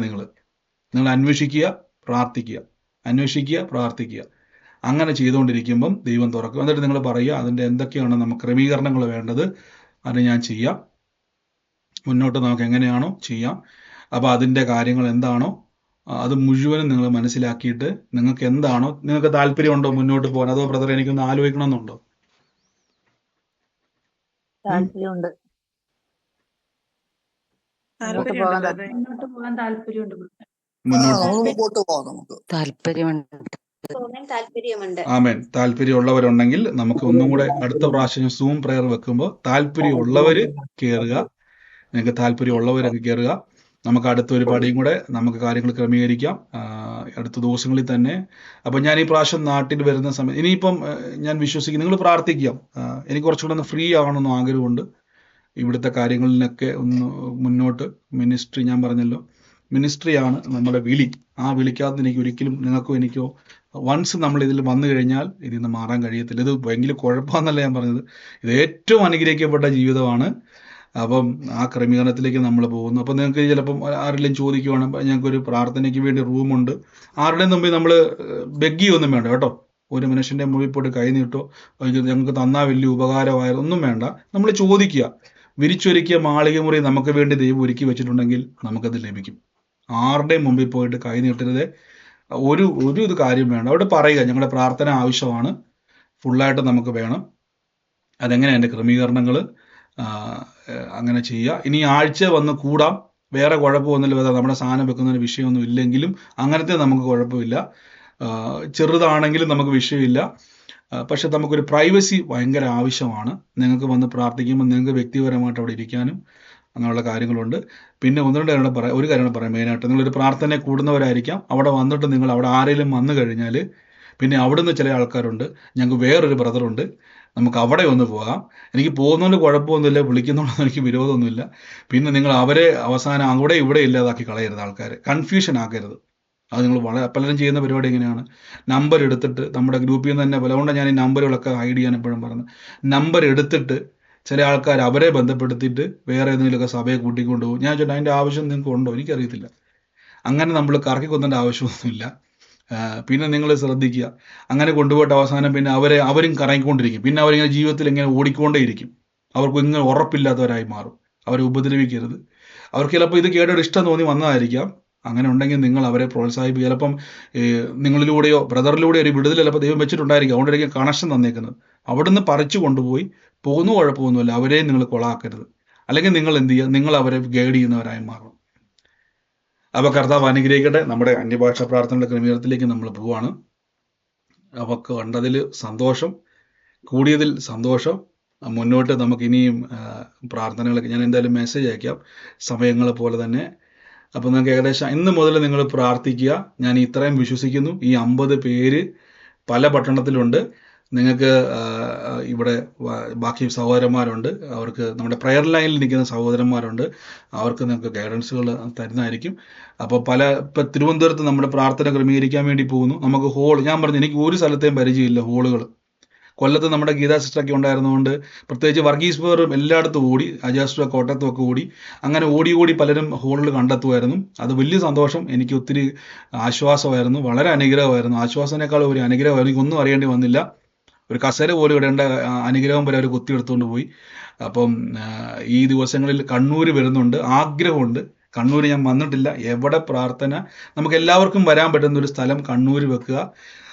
തൃശ്ശൂരുകാർ കൂടുന്നുണ്ട് ഇതിനകത്ത്? തൃശ്ശൂരുകാരുണ്ടോ? ഇല്ല, ലീഡേഴ്സ് അവിടെ വന്നിട്ടില്ല അല്ലേ? മ്യൂട്ടായി പോയതാണോ? അല്ല, കണ്ണൂരുണ്ട് ബ്രദർ. തൃശ്ശൂരുണ്ട് സിസ്റ്ററെ. തൃശ്ശൂരുകാർ കേൾക്കുന്നുണ്ടോ? കണ്ണൂർ ഞാൻ വരുന്നുണ്ട് സിസ്റ്ററെ. കണ്ണൂരുണ്ട്, നമ്മൾ ക്രമീകരിക്കുന്നുണ്ട്. അപ്പൊ തൃശ്ശൂരുകാരിൻ്റെ അകത്തില്ല. എനിക്ക് തോന്നുന്നത് തൃശ്ശൂർ വെച്ചാണ് ഉണ്ടായിരുന്നു. കുഴപ്പമില്ല, നമുക്ക് പിന്നെ ചോദിക്കാം. എന്തായാലും തൃശ്ശൂരും ഒക്കെ നമ്മൾ പിന്നീട് അത് പ്ലാൻ ചെയ്യുന്നുണ്ട്. അപ്പോൾ കോട്ടയത്തും ഉണ്ട്, തൃശ്ശൂരുണ്ട്, ട്രിവാൻഡ്രത്ത് വരുന്നുണ്ട്. പിന്നെന്തുവാ, കുറേ കാര്യങ്ങളുണ്ട് നമ്മുടെ മനസ്സിൽ. അപ്പോൾ ഇതെല്ലാം ചെയ്യാൻ വേണ്ടി അപ്പോൾ ട്രിവാൻഡ്രത്ത് വരുമ്പോൾ നിങ്ങൾക്ക് നമുക്ക് ക്രമീകരിക്കും. എല്ലാം ക്രമീകരിക്കുന്നുണ്ട്. ഞാൻ ഇതെല്ലാം ഒന്ന് പ്രാർത്ഥിച്ചുകൊണ്ടിരിക്കും. എൻ്റെ വരവ് ടൈം ഇതെല്ലാം അനുസരിച്ചാണ് ബാക്കി നമ്മളൊരു സ്റ്റെപ്പ് വെക്കുന്നത്. കാരണം ഞാൻ കഴിഞ്ഞ ദിവസം വന്ന് പറഞ്ഞില്ല, 10-12 ദിവസത്തെ ഗ്യാപ്പിലാണ് വന്നത്. അതിൻ്റെ അകത്ത് 6 ദിവസം 5 ദിവസം നമ്മൾ പ്രെയർ വെച്ചു. ബാക്കി ഓട്ടമായിരുന്നു അങ്ങോട്ടും ഇങ്ങോട്ടുമൊക്കെ. അപ്പോൾ എല്ലാം ഓടി എത്തേണ്ട. അതുകൊണ്ട് ചിലപ്പോൾ പാലക്കാട് പ്രാർത്ഥന ഇപ്പോൾ വെച്ചാൽ പിന്നെ നമുക്ക് തിരുവനന്തപുരം നടക്കത്തില്ല. കാര്യം അത്രയും സ്ട്രെയിൻ ചെയ്ത് അങ്ങ് വരേണ്ടി വരും. എന്തായാലും വെക്കുന്നുണ്ട്, എല്ലാ സ്ഥലങ്ങളിലും വരുന്നുണ്ട്. അപ്പോൾ തിരുവനന്തപുരത്ത് നിങ്ങൾ നല്ല റഷ് ആയിരിക്കും, ഹെവി മെമ്പേഴ്സ് ആണ്, കാത്തിരിക്കുകയാണ്. തീർച്ചയായിട്ടും ഞാൻ പാലക്കാട് ഒത്തിരി തവണ വന്നിട്ടുള്ള സ്ഥലമായിരുന്നു. പാലക്കാട് കുഴപ്പമില്ല, നമുക്ക് കാണാം. പാലക്കാട് ഞാൻ വരുന്നുണ്ട്, പാലക്കാടൊക്കെ ഞാൻ വരുന്നുണ്ട്. അപ്പൊ നമുക്ക് ട്രിവാൻഡ്രത്തുള്ളവര് നിങ്ങളൊരു ഹോള് എല്ലാ കാര്യങ്ങളും നോക്കുക, പാലക്കാടും ഒക്കെ നോക്കുക, നമുക്ക് പ്രാർത്ഥിക്കാൻ പറ്റുന്ന ക്രമീകരണങ്ങൾ. അപ്പൊ അതനുസരിച്ച് തീർച്ചയായിട്ടും ബദറെ, ഞാൻ പറഞ്ഞല്ലോ, നിങ്ങൾ പ്രാർത്ഥിക്കുക. എല്ലായിടത്തും വരെ എനിക്ക് ആഗ്രഹമാണ്, എനിക്ക് ഭയങ്കര സന്തോഷമുള്ളൂ. ഞാൻ പറഞ്ഞല്ലോ, ഈ ദിവസവും ഈ സൂം പ്രയർ ചെയ്യാൻ ദൈവം ഒരു മടുപ്പ് തരുന്നില്ലെങ്കിൽ വരാനൊരു മടുപ്പ് ദൈവം തരത്തില്ല. വലിയ സന്തോഷം, നിങ്ങളെല്ലാം കാണുന്നത് വന്നതൊക്കെ വലിയ സന്തോഷമാണ്. കാരണം വെച്ചാൽ അത് ദൈവം തന്ന ഒരു കൃപയാണ്, കഴിവല്ല, കൃപയാണ്. ആ കൃപ നമുക്ക് എല്ലാം വ്യാപരിക്കും, മടുപ്പില്ലാതെ ഓടാൻ കൃപ ദൈവം തരുന്നല്ലോ. അപ്പോൾ നിങ്ങൾ തിരുവനന്തപുരത്തൊക്കെ ഉള്ളവര് തിരുവനന്തപുരത്തുള്ളവർ നിങ്ങൾ ഹോൾ അന്വേഷിക്കുക. രോഗികളെ നിങ്ങൾ മാക്സിമം വിസിറ്റ് ചെയ്യുക, ഒരു നഷ്ടവും. നിങ്ങൾക്കിത് നിങ്ങൾ വണ്ടറാവും. ചുമ്മാ ഞാൻ പറയല്ല, നിങ്ങളൊന്ന് പ്രാർത്ഥിച്ചു നോക്കിക്കേ. രോഗികൾ നിങ്ങളിലൂടെ സൗഖ്യം നടക്കുമ്പം നിങ്ങൾക്ക് തന്നെ മനസ്സിലാകും ഇത് കൈ നിൽക്കത്തില്ലെന്ന്. എനിക്ക് എറണാകുളം പ്രാർത്ഥനയ്ക്ക് വന്നിട്ട് ഞാൻ ശ്വാസം മുട്ടിപ്പോയി, ആളുകൾ വട്ടം പിടിച്ചിട്ട് എനിക്ക് അറിയത്തില്ലായിരുന്നു. അന്ന് ആലോചിച്ച് നോക്കി, എനിക്ക് ഓടാൻ പോലും നടക്കാൻ പോലും പറ്റാത്ത രീതിയിൽ ദൈവം നിങ്ങൾക്ക് ഓവർഫ്ലോ തരും. നിങ്ങൾക്ക് നിൽക്കാൻ പറ്റാത്ത രീതി ദൈവം നിങ്ങൾ ഉപയോഗിക്കും. നിങ്ങൾ സ്റ്റെപ്പ് എടുത്ത് വെക്കണം. അപ്പൊ സുവിശേഷത്തിന്റെ വിളിക്കായിട്ടാണ് നിങ്ങളെ കർത്താവ് വിളിച്ചിരിക്കുന്നത്. അപ്പൊ ഓരോ പട്ടണത്തിലും നമ്മൾ ഒരുമിച്ചാണ് കൂടാൻ വേണ്ടി പോകുന്നത്. നിങ്ങൾ ഏത് പട്ടണത്തിലാണോ അവിടെ നിങ്ങളെ ലീഡറും എല്ലാത്തിനും മുമ്പിൽ നിൽക്കണം. കസേര ഇടുന്നതും അനുഗ്രഹമാണ്, അവിടെ നോട്ടീസ് കൊടുക്കുന്ന അനുഗ്രഹമാണ്. ഇനി മുന്നോട്ടുള്ള എന്തെങ്കിലുമൊക്കെ എനിക്ക് നിങ്ങൾക്ക് അഭിപ്രായങ്ങൾ പറയുക, അതും കൂടെ നമ്മളിത് ഷെയർ ചെയ്യുന്നതായിരിക്കും. ഇപ്പോഴല്ല, അതിനുശേഷം നമ്മൾ ഷെയർ ചെയ്യുന്നതായിരിക്കും. അപ്പം അടുത്ത മീറ്റിംഗ് നമുക്ക് ക്രമീകരിക്കാം. God bless U. കർത്താവ് സമൃദ്ധമായിട്ട് നിങ്ങളെ അനുഗ്രഹിക്കട്ടെ. നമുക്ക് സൂം പ്രയറിൽ പിന്നെയും ജോയിൻ ചെയ്യാം. ഇപ്പം ഞാനിപ്പോൾ ഓഫ് ചെയ്യുവാണ്, കാര്യം എല്ലാവരും ഇപ്പോൾ ഒരേപോലെ കയറാൻ തുടങ്ങും. ഒരു കുറച്ച് നേരം റെസ്റ്റ് ചെയ്യാം അല്ലേ? നമുക്ക് അതിനുശേഷം അന്യഭാഷ പ്രാർത്ഥനയുണ്ട്, ടോംസ് ബാർ അത് ലീഡ് ചെയ്യുന്നതായിരിക്കും. നമുക്കത് മുന്നോട്ട്. കർത്താവ് നിങ്ങളെ അനുഗ്രഹിക്കട്ടെ. അപ്പോൾ നിങ്ങളുടെ അഭിപ്രായങ്ങളൊക്കെ എന്തെങ്കിലും ഉണ്ടെങ്കിൽ നമ്മുടെ ഗ്രൂപ്പിൽ ജസ്റ്റ് ഒന്ന് അയക്കുക.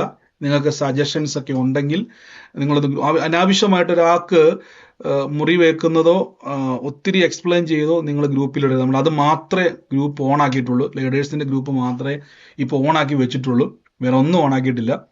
അപ്പോൾ അതിലേക്ക് പ്രയർ റിക്വസ്റ്റുകൾ അയക്കരുത്. കാരണം ഒരാൾ അയച്ചാൽ പിന്നെ മറ്റൊരാൾക്കും അയക്കാൻ തോന്നും, പിന്നെ ഒരാൾക്ക് വേണ്ടി പ്രാർത്ഥിച്ചാൽ അതെല്ലാം നമ്മൾ പ്രയർ ലൈനിലേക്ക് പോയിക്കൊണ്ടിരിക്കുക. അത് ഒരു സഹോദരന്മാർ, നിങ്ങളാണ് ഇനി അടുത്ത പ്രയർ ലൈനുകളായിട്ട് മാറാൻ വേണ്ടി പോകുന്നത്. നിങ്ങളെ ദൈവം വിടിവിക്കും. അപ്പോൾ നിങ്ങളുടെ സജഷൻസ് ഉണ്ടെങ്കിൽ, നിങ്ങളുടെ അഭിപ്രായം ഉണ്ടെങ്കിൽ നിങ്ങൾ അങ്ങോട്ട് പരസ്പരം സംസാരിക്കുക. എപ്പോഴും ഓർത്തോണം, നിങ്ങളെ ഞാൻ ലീഡ് ചെയ്യുന്നതായിരിക്കും, ഇത് മറക്കരുത്. ഇനി ചിലപ്പോൾ ഞാനൊരു കാര്യം ഇഷ്ടപ്പെട്ടില്ലെങ്കിൽ ഞാൻ ഇഷ്ടപ്പെട്ടില്ലെന്ന് പറയുവേ, സങ്കടപ്പെടരുത്, തിരുത്താൻ വേണ്ടിയാണ്. അതെപ്പോഴും ഓർത്തോണേ, അത് നിങ്ങൾ മനസ്സിലാക്കണം. പിന്നെ വിഷമിക്കരുത്. അത് നിങ്ങളെപ്പോഴും ആ ഒരു ശാസന നിങ്ങൾ മറക്കരുത്, വെറുതെ കളയരുത്. ശാസന നിങ്ങൾ മറുത്ത് കളയരുത്, അതെപ്പോഴും ഓർത്തോണം. നിങ്ങളെ തിരുത്താൻ വേണ്ടിയാണ്. ഞാൻ പറഞ്ഞില്ല, നിങ്ങളെക്കാളും പ്രായം കുറവാണെങ്കിലും ദൈവകൃപയാൽ ഇപ്പം ഏകദേശം ഒരു 10-13 വർഷം മേളിലായി സുവിശേഷം പ്രവർത്തിക്കുവാനും വചനം പറയാനും തുടങ്ങിയിട്ട്. അപ്പോൾ ദൈവം തന്ന ഒരു എക്സ്പീരിയൻസ് ആണ് ഞാൻ പറയുന്നത്. അതിനൊരു അനുഗ്രഹം നിങ്ങൾക്ക് ഉണ്ടാവും. God bless you. നമുക്ക് വീണ്ടും സൂമിൽ കാണാം. കർത്താവ് നിങ്ങൾ അനുഗ്രഹിക്കട്ടെ. ആ പറഞ്ഞു. നമ്മളെ ഓൾറെഡി നമ്മളൊരു കൂട്ടായ്മയില് കൂടുന്നുണ്ടല്ലോ, സഭാരാധന, അതിൽ പോവാതിരിക്കണോ? പോണോണ്ട് കുഴപ്പമുണ്ടോ? സിസ്റ്റർ, ഞാൻ ആദ്യം തന്നെ പറഞ്ഞല്ലോ, ഇത് നിങ്ങൾ ഒരു സഭ തുടങ്ങുക എന്നുള്ളതല്ല ഇപ്പൊ നമ്മുടെ മൈൻഡില്. സഭ തുടങ്ങുക എന്നുള്ളതോ അതല്ല, നമ്മളിപ്പോ കൂടിക്കൊണ്ടിരിക്കുന്നുണ്ടല്ലോ ഒരു സഭയില്, അവിടേക്ക് പോകുന്നുണ്ട് കുഴപ്പമുണ്ടോ? ഞായറാഴ്ച പ്രാർത്ഥിക്കാൻ കുഴപ്പമില്ല സിസ്റ്റർ. ഞാൻ പറഞ്ഞല്ലോ, അവർക്ക് അവിടുത്തെ ദൈവദാസനെ വിഷമിപ്പിച്ചിട്ട് വരരുത്. മനസ്സിലായോ? ഇല്ല, പറയുക, ഞാനൊരു പ്രയർ ഇങ്ങനെ പോകുന്നുണ്ട്, നിങ്ങൾ അങ്ങനെ ഒരു കൂട്ടായ്മ, ഞാൻ ഒരാളെ ഞാൻ പറഞ്ഞല്ലോ, ചോദിക്കാറില്ല. നമ്മുടെ ലക്ഷ്യം സുവിശേഷം അറിയാത്ത ജനം സുവിശേഷം അറിയണം. അവരെങ്ങോട്ട് പോകും? അവരെയാണ് നമ്മൾ പ്ലാൻ ചെയ്യുന്നത്. അവർ രക്ഷയിലേക്ക് വരണം, അവരുടെ തകർന്ന ജീവിതം നേരെ ആകണം, അവർ ദൈവസന്നിധിയിൽ അനുഗ്രഹമായി തീരണം. കേട്ടോ, അതാണ് നമ്മുടെ ലക്ഷ്യം. നിങ്ങൾ ഏത് സഭയിൽ പോകുന്ന വ്യക്തി ആയിക്കോട്ടെ, നിങ്ങൾ ഏത് സഭയാലും കുഴപ്പമില്ല. പക്ഷെ അവിടെ ഞാൻ പറഞ്ഞല്ലോ, ഒരു പ്രാർത്ഥന വെക്കും, പിന്നെ എനിക്ക് അവിടുത്തെ ദൈവദാസനായിട്ട് ഗുസ്തി പിടിക്കാൻ ഇടവരരുത്. അത്രയും. God bless you. കർത്താവ് അനുഗ്രഹിക്കട്ടെ. കേട്ടോ, നമുക്ക് പ്രാർത്ഥനയെ കാണാം. കർത്താവ് അനുഗ്രഹിക്കട്ടെ. ആമേൻ.